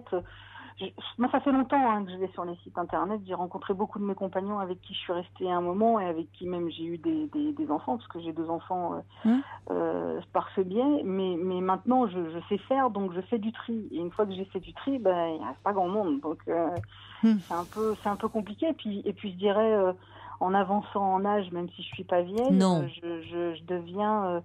je sais pas si c'est de l'exigence ou si je me connais mieux. C'est bien. Et c'est une bonne chose. Donc du coup, il y a des choses sur lesquelles plus jeune je serais passée. Et aujourd'hui. Oui, mais certainement, c'est ce qui fait aussi que c'est plus compliqué de faire des rencontres à un certain âge que plus jeune, parce que le seuil d'exigence est plus élevé aussi. Oui. Donc Donc voilà, je me dis, mais ils sont où les hommes bien? Est-ce qu'il y en a ce soir qui écoutent? Ben, il y en a forcément. Hein. Il y a forcément des hommes bien, mais après, il faut qu'ils soient bien pour vous. Voyez, parce que vous pouvez aussi rencontrer quelqu'un qui est très bien, qui a plein de qualités, morales, intellectuelles, et qui ne vous plaira pas. Oui, ça. Vous voyez, il faut qu'on se corresponde. Ouais. Il faut aussi moi, j'ai certaines valeurs en tête aussi. J'ai des valeurs de couple. Je veux dire, pour moi, c'est pas au moindre problème où allez hop, on arrête tout. Enfin voilà, des valeurs de construction de couple, quoi, de construction d'une relation. Et ça, j'ai l'impression qu'aujourd'hui, c'est difficile de. Oui, mais ça fait combien de temps, vous m'avez dit, que vous cherchez? Ouais, ça fait 4 ans. Je trouve que ça fait long, moi. Ah ben oui, ça fait long. Si vous cherchez effectivement activement depuis 4 ans, ça fait un peu long. Enfin, je cherche pas activement depuis 4 ans parce que j'ai quand même une vie à côté, je dirais, professionnelle, personnelle. Un grand garçon et une petite de 8 ans, donc il faut que je m'occupe aussi. Et puis des activités à côté. Donc voilà, il y a des périodes où, comme là en ce moment, je cherche un peu plus activement. Mais je désespère. Avant l'été, un peu. Voilà. Il y en a qui régime. Il y en a qui se mettent au régime et il y en a qui cherchent un homme bien, de préférence. Alors il y a Margaret qui dit, vous savez, il y a toujours le chasseur français aussi. Il y avait une dame qui nous en avait parlé et qui disait que vous faisiez de très bonnes rencontres avec le chasseur français. On l'oublie, mais bon. Et puis elle ajoute en rayon les rayons des petits pois à l'Intermarché. Oui, on avait aussi une charmante dame qui nous avait dit qu'elle avait rencontré un homme comme ça au rayon des petits pois et ils avaient échangé leur numéro de téléphone, ils s'étaient revus, ils avaient déjeuné ensemble et puis ils vivaient une belle histoire d'amour. Donc on peut faire des rencontres partout, après tout. Oui, bien sûr. Alors moi, peut-être que je vais sur Internet parce que j'ai pas l'air comme ça, mais j'ai un côté assez réservé où j'ai du mal à aller vers les hommes, en fait. Je n'irai pas spontanément, quoi. Si c'est lui qui fait la démarche. Ah oui, d'accord. Donc dans la vie comme ça de tous les jours, c'est un peu. Si un homme vous abordait, est-ce que vous accepteriez de peut-être, je sais pas, prendre un verre avec lui ou... Oui, s'il m'aborde, oui, mais moi, si je vois un homme qui me plaît, j'irai pas l'aborder. J'oserais pas l'aborder. Je sais pas comment l'aborder de toute façon. Voilà. Autant c'est pas facile, cela dit. Non, je reconnais que c'est pas simple d'aborder quelqu'un qu'on ne connaît vraiment pas, parce que autant quand c'est lors d'un dîner, d'une soirée, on a une façon d'entrer en relation, parce que c'est chez des gens qu'on connaît. Enfin, on peut avoir un univers. Savoir un peu quel est son univers, aborder quelqu'un comme ça, vraiment de but en blanc, c'est compliqué, hein. Ouais, c'est très compliqué. C'est très compliqué. Même mais vous pouvez vous laisser aborder. Oui, ça c'est. Ça vous acceptez ça. C'est pas un problème, ça. Ça c'est pas un problème. Mais je me fais pas trop aborder en fait. Donc je sais pas. Bon, en même temps, vous êtes divorcé depuis 4 ans. Vous dites ça fait 4 ans que vous cherchez, mais vous voyez, dans ces 4 ans, il a dû aussi se passer beaucoup de choses dans votre tête. Vous avez dû évoluer. Il faut quand même un divorce. Il faut déjà se reconstruire. Après, enfin, vous voyez, il s'est passé beaucoup de choses quand même, j'imagine. Hein. Il y a aussi une remise en question. Il y a une remise en question. Puis moi, j'aime bien faire ça. J'aime bien me triturer la tête un petit peu. Donc, je me suis pas mal remis en question en voyant un peu mon divorce et les relations que j'ai pu avoir avant aussi. Et en essayant de me dire, je ferai pas les mêmes erreurs parce que je sais pas si ce sont des erreurs, puisque si c'était une nouvelle relation, ça serait pas avec la même personne. Donc, c'est différent, mais voilà, c'est vrai que je remets beaucoup de choses à plat ou voilà. Et puis mais vous aviez peut-être besoin de ce temps-là aussi, pour après tout. Mais là, j'en ai marre, là, stop. Là, bon, on a compris que vous poussez un grand cri, cherche homme bien. Il y a Néjoud qui dit, moi j'ai mis 7 ans à trouver le bon après mon divorce. Bon, Néjoud qu'on a eu hier soir et qui va quand même se marier en juin. Donc elle a vraiment trouvé l'homme de ses rêves. Elle dit, ce fut long et désespérant, mais j'ai trouvé. Voilà, je suis un peu dans cette phase. Alors il y a Zach qui dit, on rencontre aussi parfois des poids lourds, pas que des petits poids dans les intermarchés. Il faut aller en boîte aussi, surtout, voilà. Donc. Non, moi je vais pas en boîte. Et puis il y a Sergio qui dit, mais les hommes bien ne sont pas que sur Internet, parce que Sergio ne va pas sur Internet. Lui c'est 3615 code Sergio, la Minitel, voilà. Donc Sergio, il a qu'à laisser son numéro de téléphone, ça paraît. Ben voilà, c'est au moins ça le mérite d'être clair. Il peut nous le laisser par SMS ou passer un petit coup de fil au 39 21 et on transmettra. Et puis s'il y a d'autres hommes bien, qui écoutent, qui ne sont pas pris, peut-être parce que voilà, qu'ils nous passent un petit coup de fil au 39 21, on vous transmettra. Après, nous, on fait pas de tri, pas de tri sélectif, donc ça sera à vous de voir. D'accord. Non, mais ça, je sais faire, ça va. Ouais. Vous savez faire, bon. Il n'y a pas de problème. Enfin voilà, c'était mon petit coup de gueule à moi. Il y a Emma qui dit, moi je me suis fait aborder par un homme dans un centre auto en choisissant de l'huile pour ma voiture. Oui, c'est au rayon bricolage aussi. Il faut aller là où sont les hommes, dans les squares avec les enfants, des pères divorcés. On voit. Julien, il dit dans les squares comme si c'était complètement immoral de ma part. Non, on voit aussi des hommes divorcés dans les squares. Et et sans se promener avec un grand imperméable. Il faut pas pousser non plus. Voilà. Vous n'avez pas besoin de ça, ma chère Katia. Non, mais c'est vrai qu'on rencontre des gens partout. Puis moi, j'ai un métier plutôt de commercial, donc je rencontre pas mal de monde aussi. Oui, puis pour quelqu'un de réservé, je trouve que, vous êtes agréable à discuter. Enfin, on sent que vous avez de la répartie. Bon. Donc, oui, vous pouvez demander à Paul d'ailleurs. Oui. On a bien rigolé tout à l'heure. Ah d'accord, vous avez déjà branché Paul. Bon. Ah non, c'est lui. Non, d'accord. Bon, j'ai le numéro de Sergio pour vous. D'accord, voilà, Katia. Okay. Et puis Daniel aussi, qui laisse un petit numéro de portable. Donc, vous vous trouvez dans quelle région ? Moi, je suis en Haute-Normandie. D'accord. Exactement. D'accord. Voilà. Bon. Donc, mais bon, il n'y a pas de frontières pour l'amour. Non, on vous sent très open. Donc, bon. Tout à fait. Allez, si on a des numéros, on va transmettre. On va déjà vous transmettre celui de Sergio et de Daniel. Je vous embrasse. Je vous embrasse, Katia. Caroline. Au revoir. Au revoir. Pour parler à Caroline Dublanche, appelez le 39 21, 34 centimes les minutes. Bonsoir, André. Bonsoir, Caroline. Bonsoir. Alors, je voulais renchérir sur les propos de Katia. Effectivement, Paul branche beaucoup et avec beaucoup d'humour. Et je me suis beaucoup amusée. Il est terrible, ce Paul. Il est trop jeune pour moi. Je précise quand même, oui, c'est un jeune homme. Donc, allez-y, mollo, les filles. Je ne suis pas du tout cougar, donc non, ça n'ira pas. Non, mais c'est un séducteur dans l'âme. Bon. Oui, mais bon, c'est très agréable comme attente. Alors, moi, je suis un peu comme Katia, mais moi, ça fait 17 ans que je cherche. Ah ben d'accord, ça va la rassurer, l'amie Katia. 17 ans 17 ans. Oh, vous cherchez vraiment, André ? J'ai cherché vraiment, j'avoue que je suis passée par la case agence matrimoniale, de rencontres, très très activement. J'avoue que c'est vrai qu'au fil des années, j'ai un petit peu désinvesti. Je cherche plus aussi farouchement. Mais j'aimerais bien. Oui, vous aimeriez bien à nouveau être amoureuse, avoir... Oui, partager, c'est une dimension qui manque. Je pense être quelqu'un de relativement équilibré, donc la solitude ne me pèse pas trop parce que j'ai une vie sociale par ailleurs, du bénévolat, des amis, etc. Mais quand même. Et alors, j'ai eu le temps de réfléchir en 17 ans. Oui, ça, je veux bien croire. Vous battez Nejoud, elle a trouvé au bout de 7 ans, mais en même temps, elle se marie, donc bon. Oui.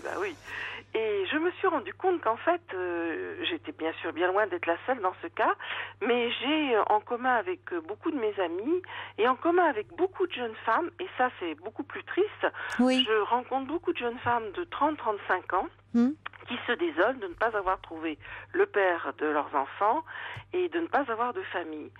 Et souvent... nous faisons peur aux messieurs, quel que soit notre âge, quand on a un minimum d'intelligence, un minimum de culture, et on s'entend dire, moi ça a été fréquent pour moi, et ça l'est pour beaucoup d'autres personnes, mais je me sens pas à la hauteur. Voilà. Alors, vous êtes tout neuf. Oui, mais dans un sens, tant mieux, parce que si il y a un tel complexe d'infériorité par rapport comme ça aux femmes, parce qu'elles sont intelligentes, autant les laisser passer. Parce que vous voyez, c'est quelqu'un qui a quand même... je vais dire quand même l'intelligence, parce que c'est terrible le constat que vous dressez. Ça veut dire que si une femme est intelligente, elle n'a pas de chance de séduire. J'ai quand même du mal à le croire, quoi. Écoutez, il y a un livre qui est sorti aux États-Unis. On en a parlé dans l'actualité. Je me rappelle plus de son titre la semaine dernière, qui a fait beaucoup de bruit, dans lequel une Américaine disait donc aux personnes mariez-vous quand vous êtes à l'université, parce qu'après ça sera plus possible. Bon, ah ouais, mais Ah, je me méfie de ces livres qui arrivent comme ça des États-Unis avec ce côté mode d'emploi Moi très aussi, stéréotypé. mais- Et puis, qu'est-ce que c'est hyper rétrograde. Mariez-vous. Déjà, pourquoi mariez-vous? Mariez-vous quand vous êtes à Oui, ça, c'est déjà un l'université. peu débile, maintenant. Non, mais déjà, voyez la vision, une femme, voilà, pour qu'elle soit bien, c'est qu'il faut qu'elle soit mariée, qu'elle trouve un bon mari. Et puis ça va quand même dans le côté, ah ben ouais, les hommes, même, c'est assez injurieux, même, je trouve, pour les femmes. Pour les hommes, ça voudrait dire que les hommes, ils aiment les femmes qui soient un peu débiles ou des potiches, quoi. Il faut qu'une plastique, mais ce qu'elles ont dans la tête, ils s'en fichent. Oui, je trouve qu'on en est revenu quand même de ça. Hein. J'en ai parlé autour de moi parce que je fais partie d'un réseau social. Moi, c'est pas les solos, c'est un autre réseau, mais où il y a donc des gens de tous âges. Hein. Il y a des jeunes femmes de 30 ans. Et puis, bon, quand on discute avec elles, c'est pas complètement faux ce qu'elle dit. Elle est peut-être un peu trop caricaturale dans son livre, cette personne. J'ai pas lu son livre, mais tel que vous en parlez. Mais elles disent la même chose. Elles disent, mais bon, nous, c'est la même chose que vous, quelle que soit la génération, on est too much, quoi. Voilà. Et je me disais, mais est-ce que c'est pas le vieux fond rétrograde, mais peut-être encore là, de l'homme qui a besoin de sentir qu'il est supérieur à la femme? Moi, j'ai pas le sentiment dans les nouvelles générations. En plus, j'ai vraiment pas ce sentiment-là. Je trouve que. Comment ça se fait toute cette flopée de jeunes femmes de 30-35 ans qui n'arrivent pas à trouver de Ah mais attendez, après vous savez, on a beau jeu de rejeter le tort, la responsabilité sur l'autre, hein, sur l'autre sexe, en disant on est too much. Ça veut dire quoi être too much? Mais c'est ce qu'on nous dit, moi c'est ce qu'on m'a dit. Et puis bon, oui, mais on vous a dit, il y a peut-être quelques hommes, un homme ou deux qui vous ont dit ça, mais enfin c'est pas systématiquement. Vous n'avez pas rencontré des hommes, j'imagine, qui vous ont dit oh là là, non, je vais pas être à la hauteur. Si. Alors franchement, alors ça mérite de s'interroger un peu sur soi. Parce que dans ces cas-là, c'est-à-dire qu'est-ce qu'on renvoie aussi comme image vous voyez, parce qu'on peut instaurer un rapport de force, on peut avoir soi-même un peu peur et du coup tenir l'autre à distance. Enfin, vous voyez, sous couvert de dire c'est les autres qui sont responsables, soi-même peut-être qu'il y a des peurs qu'on n'a pas bien décryptées et qui ressortent là et qui sont flagrantes. C'est ce qu'on s'est demandé avec les amis et on est tout un peu par exemple, il y a une directrice d'un laboratoire de biologie, il y a une pharmacienne, il y a un médecin, il y a un notaire et des choses comme ça. Et on s'entend dire à peu près dans les mêmes termes par des hommes qui pourtant sont eux-mêmes ingénieurs, vétérinaires. Enfin bon, voilà. Donc à ce niveau-là, ils ont rien à nous envier, quoi. Alors est-ce que c'est parce que on s'est posé la question, mais est-ce que c'est facile de se faire plus idiote qu'on est aussi? C'est pas évident. Même si, mais il n'y a pas de raison de se faire idiote. Enfin, je trouve que c'est une conception qui est même, c'est injurieux et méprisant vis-à-vis des hommes. De penser que les hommes, ils recherchent, ce qu'ils recherchent comme qualité chez une femme, c'est la ravissante idiote. Enfin, vous trouvez pas que c'est un peu éculé, ça? Je sais pas, mais moi je trouve ça très éculé. Je vais vous dire la dernière anecdote. Je suis dans une ville qui est très touristique et donc j'étais avec quelqu'un que j'avais vu 4 ou 5 fois. Bon, ça se passait bien jusque-là et un touriste nous demande son chemin. Moi, j'attends qu'il réponde en anglais. On nous demande. J'attends qu'il réponde. Bon, il répond pas. Ok. Je réponds gentiment en leur expliquant, etc. Et ils me disent, mais non, on n'a pas compris. Puis il m'avait semblé déceler un accent allemand derrière. Donc je leur demande s'ils sont allemands. Ils me disent oui, donc je leur explique en allemand. Et j'ai vu la personne avec qui j'étais me regarder d'un air bizarre. Bon, il n'habitait pas tout à fait dans le même coin que moi, donc on a repris chacun nos voitures, on est rentré chez nous. Et le téléphone a sonné, et il m'a dit bon on va s'arrêter là, etc., etc. Voilà, parce que je suis trilingue, il l'est pas, et que non, ça peut pas aller. Alors vous savez, Caroline, quand on vit ce genre d'expérience, on se pose des questions sur soi. Alors c'est pour ça après quand on en parle. Non mais attendez, franchement, autour de vous, vous avez certainement des femmes qui ont fait des études, qui pour autant elles peuvent à un moment être aussi avoir une relation amoureuse et être aimée et bon, enfin, vous voyez, mais après je trouve que il y a peut-être quelque chose dans. Moi, j'aime pas trop les généralités. Oui, il y a peut-être quelque chose dans le fait de où il y a d'instaurer un rapport de force sûr de vous, oui et non. Parce que je dirais, c'est pas parce qu'on a fait des études qu'on n'est pas aussi à l'aise dans le fait d'être une femme, dans sa féminité. Mais parfois, pour certaines aussi, faire des études, c'est presque une revanche. Il y a quelque chose comme quelque chose d'affirmer un certain pouvoir et peut-être un pouvoir sur les hommes aussi. Enfin, je sais pas, ça s'étudie. Chaque cas est particulier par rapport à l'histoire de chacune et comment elle se place. Si elle met que ça en exergue aussi, son niveau d'études et tout, ça peut être, pardonnez-moi, mais très pénible aussi. Bon, pour le coup, c'est pas très intelligent. Non, ça c'est complètement débile. Non, mais ça, je suis tout à fait d'accord avec vous. Je veux dire, il y a quand même, autour de moi, quand même beaucoup de couples où, je veux dire, où les hommes apprécient d'avoir une femme qui, avec qui ils peuvent discuter. Enfin, parce qu'il y aurait un peu le cliché alors de celle la ravissante idiote et puis l'autre l'intello, mais qui du coup serait un peu chiante, quoi. Voilà, pour dire les choses clairement. Non, enfin, c'est tellement stéréotypé, je trouve. C'est vrai, et ça m'étonne pas qu'il y ait un bouquin qui sorte là-dessus, parce qu'en plus venant des États-Unis, vous voyez, ils aiment bien mettre les gens dans des cases comme ça. C'est vrai qu'on se pose beaucoup de questions parce que bon, on est quelques-unes là à être célibataires forcés pratiquement depuis, on se connaît depuis 12-15 ans et on s'observe les unes les autres, on se dit mais on est toujours toutes seules. Qu'est-ce qu'il faut faire? Comment il faut faire? C'est pas évident du tout. Je rencontre un boulanger, il me dit qu'est-ce que vous faites dans la vie? J'ai dit je fais ça. Il me dit non, ça pourra pas coller parce que moi je suis boulanger. Oui, mais vous voyez, c'est par rapport toujours en fonction du métier. Mais je pense que alors vous savez, Caroline, je suis à la retraite maintenant. Donc voilà, vous dites que vous êtes à la retraite. Voilà, c'est tout. Je suis retraitée. Mais qu'est-ce que vous faisiez avant? C'est malheureux à dire, mais très souvent dans les rencontres, c'est quelque chose qui vient rapidement sur le tapis. Oui, mais parce que ça compte aussi certainement pour vous. Ah, c'est pas moi qui pose la question. Non, mais c'est certainement aussi quelque chose qui compte parce que depuis que vous me parlez, c'est ce que vous mettez en avant quand même beaucoup.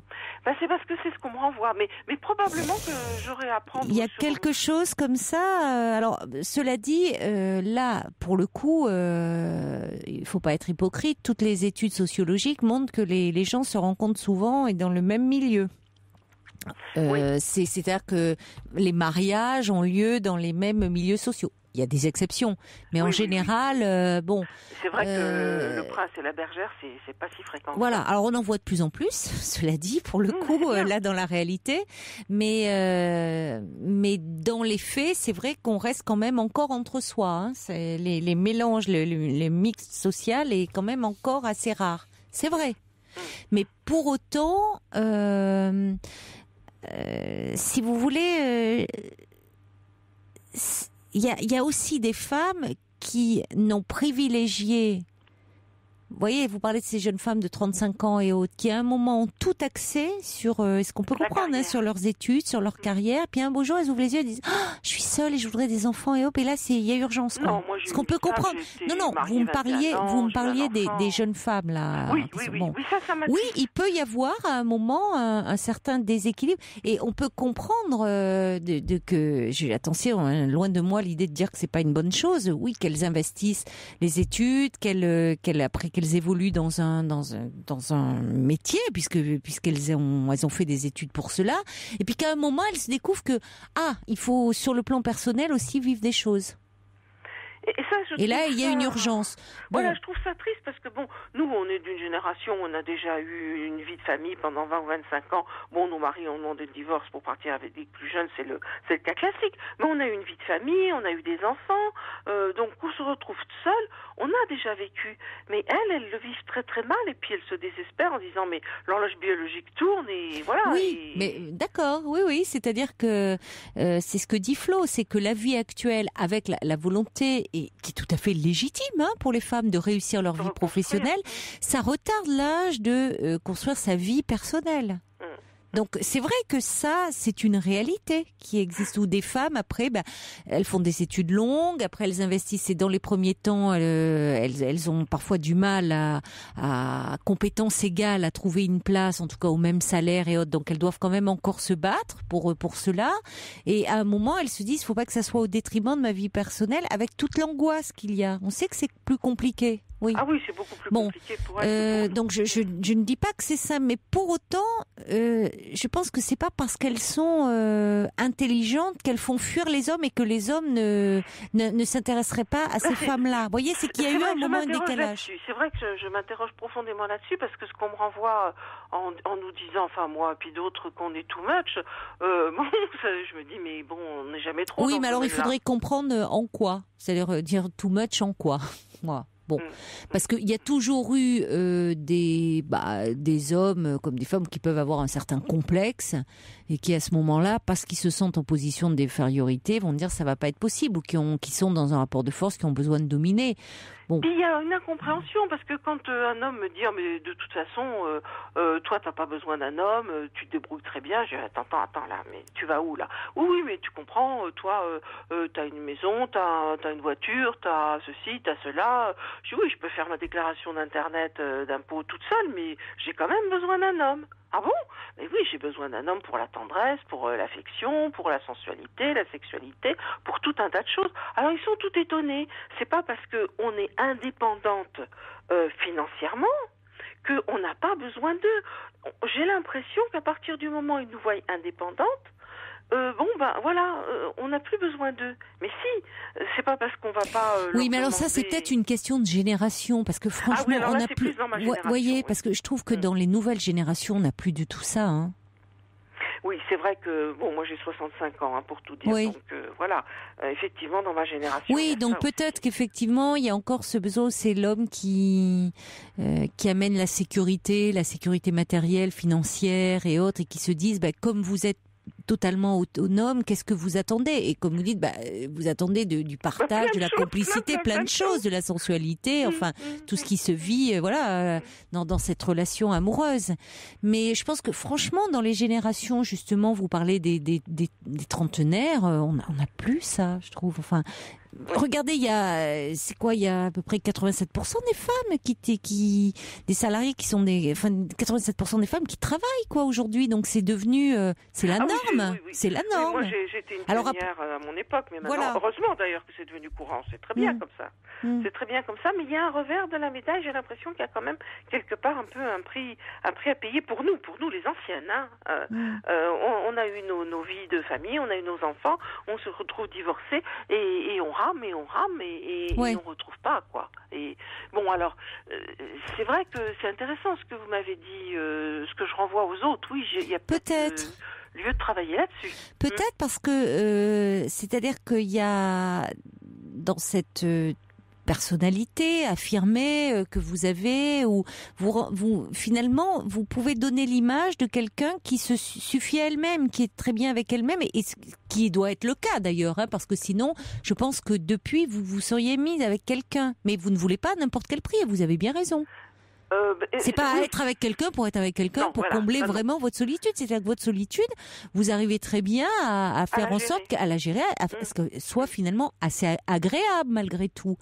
Donc, du coup, on prend aussi des habitudes, et parfois des mauvaises habitudes d'ailleurs, à vivre seul, et peut-être que vous renvoyez aussi l'image de quelqu'un qui se suffit totalement elle-même. Ce qui, après tout, est une force en soi. Matériellement est exact. Oui. Psychologiquement aussi, mais affectivement, non. Oui. Effectivement, je suis quand même en manque d'un partage, parce que même si on a des amis, qu'ils soient hommes ou qu'ils soient femmes, ça n'a rien à voir avec le partage qu'on peut avoir avec vraiment une personne qu'on a élue, avec laquelle on a vraiment des liens profonds comme un compagnon. C'est pas la même chose. Et là, il y a un manque au point de vue affectif. Même si je pense, d'après mes amis, quelqu'un décrit comme étant équilibré, il y a quand même ce manque, cette partie qui n'est pas comblée. Et je me dis, est-ce que ça m'arrivera un jour? Bon, remarquez, je vois des gens se marier à 75 ans, donc il faut pas désespérer. Hein? Non. De nos jours, tout est possible, effectivement. Oui, on voit des gens se marier à 75 ans, à 80 ans. Mais bon, j'aimerais quand même pas attendre. Allez, il y en a des hommes qui aiment. Vous voyez, je reçois un message, Alain, dis-moi, j'aime les femmes intelligentes et qui ont de l'humour. Il y a d'autres. Il y a Guy qui dit, moi, j'aime cette façon agréable que vous avez de vous exprimer. Et puis il y a Amandine qui dit, à ce moment-là, pour trouver quelqu'un peut-être qui est partage, qu'il y ait des affinités avec vous, vous pourriez aller voir dans les associations culturelles. Qu'est-ce qu'elle me dit, Amandine, par mes associations culturelles volontaires au service de l'art? Elle cite notamment cette association avec des amis d'un musée, bibliothèque pour tous, centre culturel, chorale. Voilà, vous pouvez peut-être trouver des personnes avec qui vous avez une sensibilité commune et... Oui, le chant, oui, la chorale, oui. Ça, éventuellement, oui, c'est vrai, j'aurais pu... Bon, en tout cas, et aussi, il y a toutes ces... c'est vrai, autour des musées, vous pouvez rencontrer quelqu'un qui est déjà... qui est votre sensibilité. C'est vrai que je sors pas mal, je reste pas chez moi à attendre qu'ils viennent frapper à ma porte, parce que ça n'arrivera en aucun cas. Donc, il est clair que je vais au-devant. Je vais au théâtre, je vais effectivement dans les musées. J'habite une ville où il y a une offre culturelle qui est assez étendue. Mais malgré tout, je vous dis, au fur et à mesure que les années passent, ma recherche... Oui, vous posez des questions. Oui, je me pose de plus en plus de questions. Je me dis, mais... est-ce que ça vient seulement de moi? Non, mais c'est plus compliqué. Au fur et à mesure du temps, c'est plus compliqué parce que déjà, on a. C'est pas évident d'ouvrir son intimité, d'accepter d'être dans une intimité aussi avec un autre, au-delà des barrières que l'on met. Et la barrière sociale en est une. Et on se met des barrières aussi, hein, tous. Et même si nous on les met plus pas, ou les moins. autres les mettent à notre place. Oui, alors attention à ça. Parce que moi, je pense aussi qu'il y a quand même quelque chose que vous devez renvoyer. Bon, et vous me conseillez d'aller voir éventuellement quelqu'un? Ah, j'ai pas dit ça. Non. Vous n'êtes pas dans une souffrance. Une simple introspection. Non, je suis pas en souffrance. Vous réfléchissez, sur vous. Mais non, il n'y a pas, ça ne vous fait pas. Oui, vous n'êtes pas en souffrance par rapport à ça, mais peut-être par rapport, vous avez conscience que vous pouvez intimider. Et puis, mon physique joue contre moi parce que je suis grande. Et dans ma génération, je fais 1m75. Oui, en effet. Donc, vous en imposez, je pense. Oui, voilà. Vous en imposez à tous les sens du terme. Et physiquement, par votre grande taille. J'ai pas un physique ingrat. Je pense être dans une bonne moyenne. Non, mais vous avez... une grande stature. Oui, mais ça joue tout ça. C'est-à-dire que c'est vrai que ce sont des signaux comme ça, un peu inconscients, mais qu'on capte très bien. C'est comme si vous dominiez la situation, le rapport, comme si il y avait un rapport de force qui s'instaurait d'emblée. Un petit peu physiquement, parce que les hommes de ma génération, la taille moyenne, c'est plutôt 1m70. C'est très grand, 1m60. Ah oui, 1m75, vous êtes très grande. À 12 ans, quand j'étais... à l'époque, on faisait la première communion en toilette et tout, j'avais l'air d'une mariée, quoi. J'ai toujours été très grande. Vous avez toujours été un peu en décalage. Et ça continue. Oui, mais bon, remarquez, entre-temps, j'ai quand même trouvé un mari avec lequel je suis vous voyez, donc c'est pour ça. Donc il n'a pas eu peur de vous. Donc vous ne faites pas peur à tout le monde. Mais on va accueillir Véronique qui est avec nous au 3921 et qui a envie de parler avec vous, je crois. Bonsoir Véronique. Oui, bonsoir Caroline. Bonsoir André. Je venais un petit peu au secours d'André parce qu'effectivement et malheureusement, c'est un petit peu la tendance des hommes qui, tant qu'ils vous ont pour amis, sont très flattés d'avoir quelqu'un qui a un certain niveau d'études, qui présente bien, comme André. Bon, j'ai 45 ans, mais je fais 1m75, je présente bien. J'ai un métier dans la communication, etc. Donc effectivement, on est en relation avec plein de monde. Bon, j'ai fait quelques études et j'ai un certain parcours. Et c'est vrai qu'à l'heure qu'il est, je cherche quelqu'un, je dirais pas désespérément, puisque j'ai une vie bien remplie, un métier qui me plaît. Mais à côté de ça, j'ai souvent entendu, moi aussi, des hommes qui me disaient que, non, désolé, ils se sentaient pas à la hauteur. Et, merci. Vous leur demandez pas à la hauteur de quoi, finalement? Je pense que, je sais pas si c'est leur virilité, quelque part, qui est en danger par rapport à ça. Mais moi, ça m'a souvent choquée, blessée, laissée un peu décontenancée parce que j'ai des amis, j'ai une vie sociale, j'ai des hommes autour de moi qui m'apprécient effectivement parce qu'il n'y a pas de comment dire, pas d'arrière-pensée, il n'y a pas de sous-entendu. Voilà, et pas de sous-entendu amoureux ni rien du tout.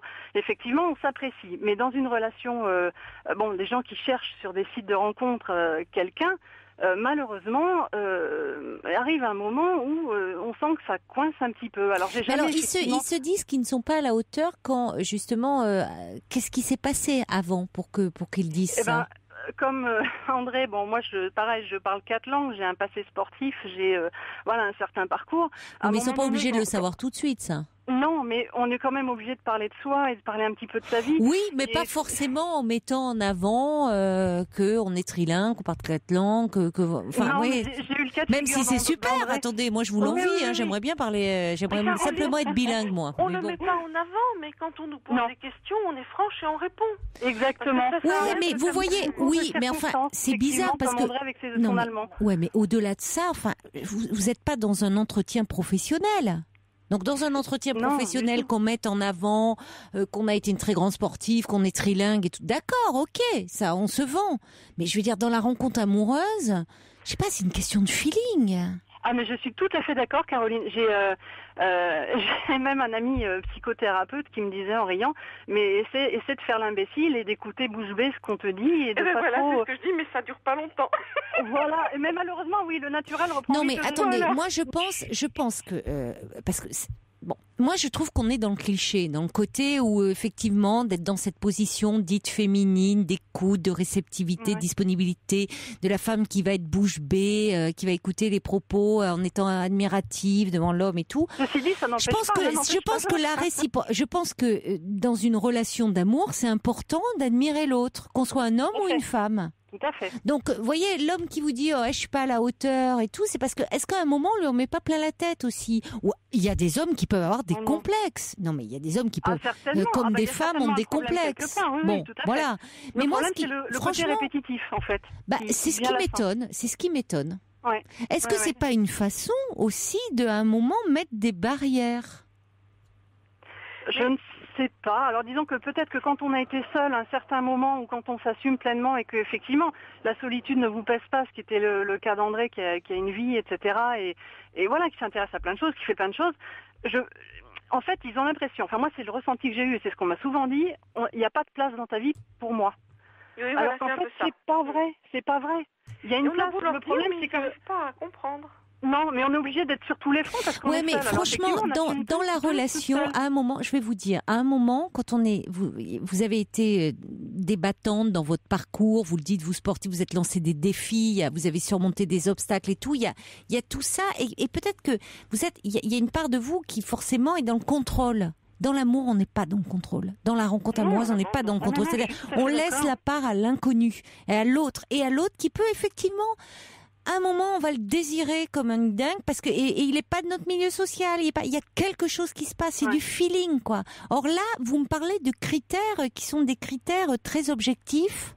Votre parcours professionnel, le fait de parler une ou plusieurs langues. Mais non, on n'est pas obligé. C'est-à-dire à un moment, ce qui se joue dans la rencontre et justement dans l'amour, c'est aussi ce qui nous échappe, quoi. C'est le désir. Le désir, ça nous échappe. On n'est pas en train de se présenter dans des petites cases et de se formater. Oui, je suis d'accord. Et ça, c'est une façon. Et ça, je vais vous dire, c'est une façon de tenir l'autre à distance.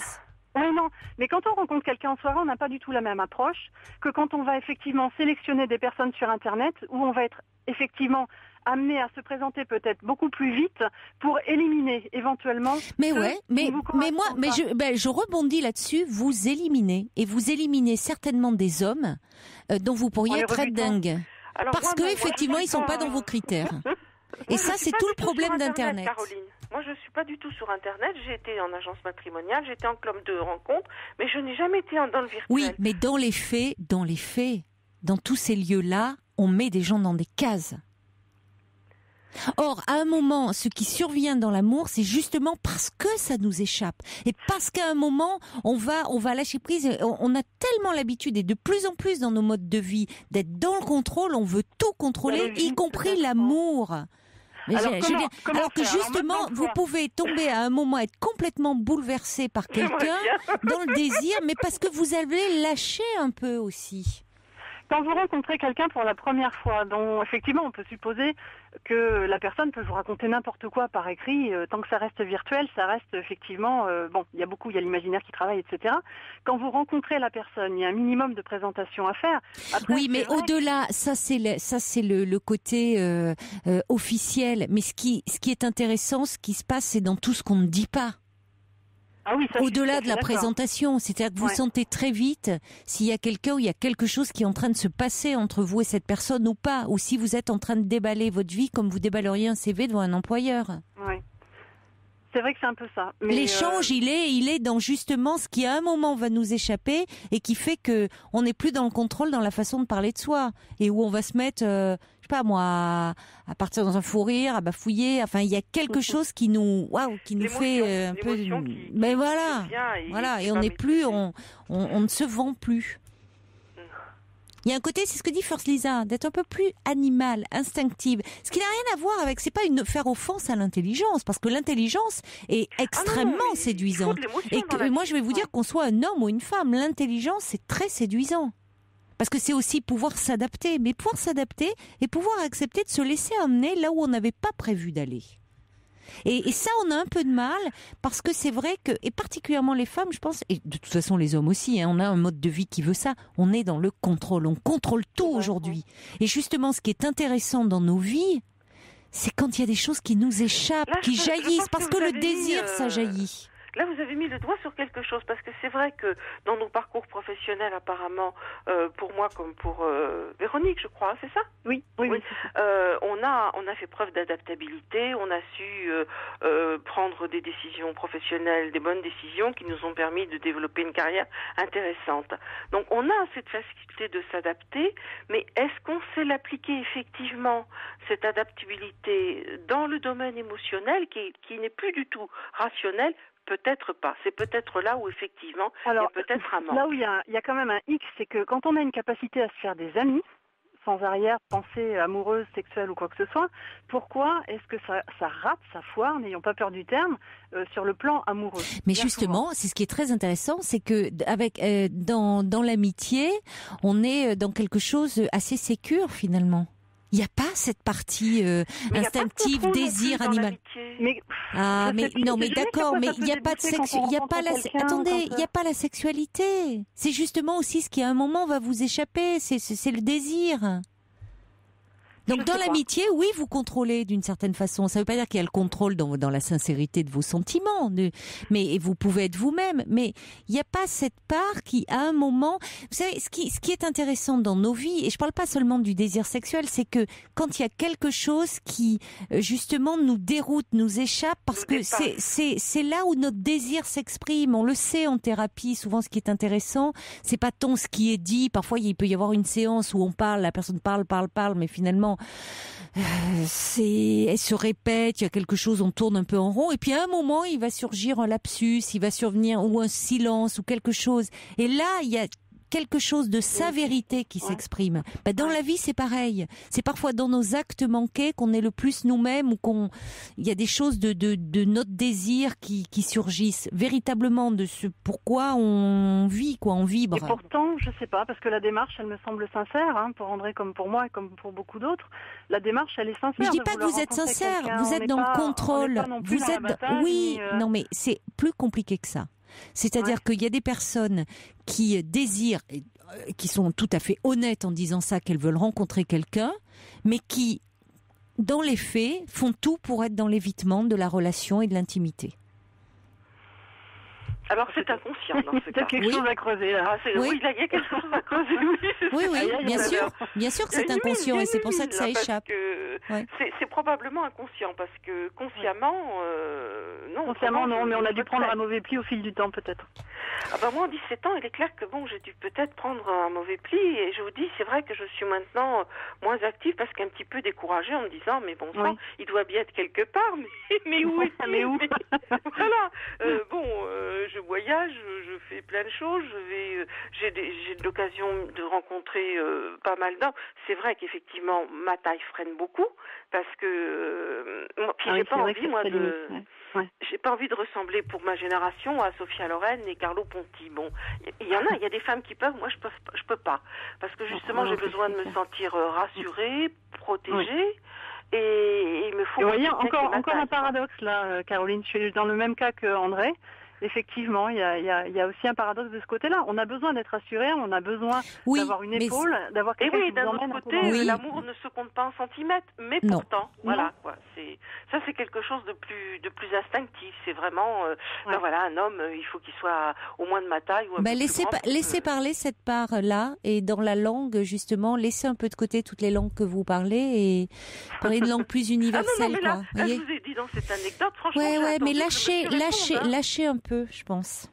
Vraiment. Écoutez, Caroline, moi je voulais remercier les messieurs qui ont apparemment apprécié ma façon. Vous voyez, j'ai un mail de Romain qui dit: je crois que le problème ne vient ni des hommes ni des femmes, mais des mythes construits par certaines femmes ou certains hommes sur l'autre sexe. Et on en a tous, hein, des préjugés, des idées reçues. Oui. Énormément. Au départ, je partais pas trop avec des préjugés, mais disons qu'à posteriori, je me dis, mais comment se fait-il au bout de 17 ans que, si vous voulez, c'est plutôt, vous voyez, c'est pas... Oui, c'est pas anodin. C'est pas anodin. J'avais pas d'idée préconçue au départ. Je pensais, honnêtement, retrouver un compagnon. C'est pas si simple. Oui. Et puis, à fur et à mesure que le temps passe, effectivement, je vous ai appelé ce soir parce que je me suis dit, mais en discutant avec des amis autour de moi, je vous dis, ça fait 12-15 ans qu'on se connaît, toujours seul. Qu'est-ce qui va pas? Alors, vous m'avez ouvert une porte. Je vais essayer vous l'avez entrebâillée, je vais essayer de la pousser un petit peu plus, de regarder un petit peu mieux en moi ce qui pourrait être un frein à la rencontre, d'être peut-être plus spontané. De pas tout analyser, voilà. Voilà, d'être plutôt plus spontané. Exactement. Et ça, de laisser surgir un peu de l'imprévu, finalement. Merci en tout cas pour cet échange. Mais je vous en prie, à Caroline. vous deux. Merci André. Au revoir Véronique. Beaucoup. Au revoir. Au revoir Caroline, au revoir André. Europe 1.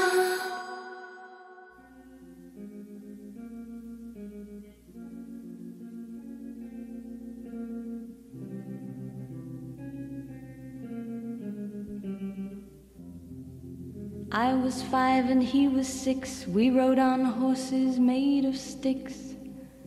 He wore black and I wore white. He would always win the fight. Bang, bang, he shot me down. Bang, bang, I hit the ground. Bang, bang, that awful sound. Bang, bang, my baby shot me down.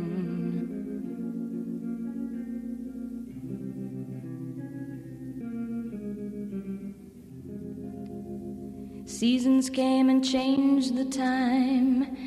When I grew up, I called him mine. He would always laugh and say, remember when we used to play? Bang, bang, I shot you down. Bang, bang, you hit the ground. Bang, bang, that awful sound. Bang, bang, I used to shoot you down.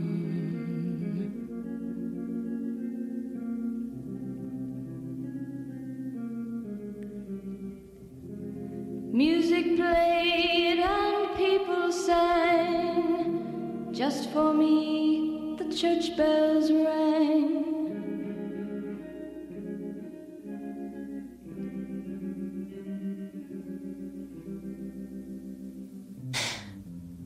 Nancy Sinatra, Bang Bang. Bonsoir Jean-Paul. 39 21 34 centimes la minute. Jean-Paul, vous êtes avec moi? Non, on n'a pas Jean-Paul. Allô? Oui, Allô? bonsoir Jean-Paul. Bonsoir. Alors, qu'est-ce que ça vous inspire en tant qu'homme, un peu tout ce qui s'est dit là? Ce que vous venez de raconter, parce que moi ça fait si longtemps que je vous écoute, d'abord je vous dis bonsoir. Bonsoir. Et puis je dis bonsoir à tous les auditeurs. Et puis moi justement j'ai rencontré quelqu'un comme ça d'intellectuel là récemment, ça va faire un mois et quelques, 2 mois quoi presque. Et pareil, j'ai du mal à la cerner, et j'ai du mal à... parce que moi, au contraire, moi, je suis pas... Enfin, comment dire... Une femme intelligente ne vous fait pas peur? Non, ça me fait pas peur, justement au contraire. Et en plus, je fais des compliments. En plus, elle est extrêmement sportive, par des diplômes. Le problème, c'est qu'elle est espagnole. Ah, la femme que vous avez rencontrée, ouais. Voilà. Et alors, c'est un problème, ça Mais non, c'est pas un problème pour moi, mais ça a l'air d'être un problème pour elle. Et Surtout, bon, c'est vrai qu'elle se bagarre beaucoup là pour avoir les travails équivalents en France et tout ça. Ah oui, ça donc, je comprends que ce soit un problème. Elle ne lui plaît pas de trop. Elle est extrêmement sportive parce qu'elle est bardée de... Oui, mais je comprends que ça soit un problème. Dites-moi, si elle a fait des études et que là, parce qu'elle n'arrive pas à trouver d'équivalence, elle fasse des ménages, je comprends qu'elle soit pas très bien. Oui, je comprends aussi. Mais bon... Il n'y a pas de saut métier, mais je comprends qu'elle aimerait retrouver quelque chose. Bon, oui, on va pas pouvoir développer, malheureusement. Je pensais que c'était une réaction que vous vouliez faire à ce qui s'était dit, mais vous voulez me parler d'une histoire. Donc, vous pouvez me rappeler. On en parlera un prochain soir, si vous le voulez bien. Parce que là, on arrive à la fin de cette émission. Donc, si vous voulez me parler de cette dame, avec plaisir une prochaine fois, Jean-Paul. Au revoir. Belle nuit à vous, faites de jolis rêves. Il est maintenant 1h sur Europe 1, l'heure des infos, présentée par Laurence Gontier. Bonsoir Laurence. Bonsoir Caroline, bonsoir à tous.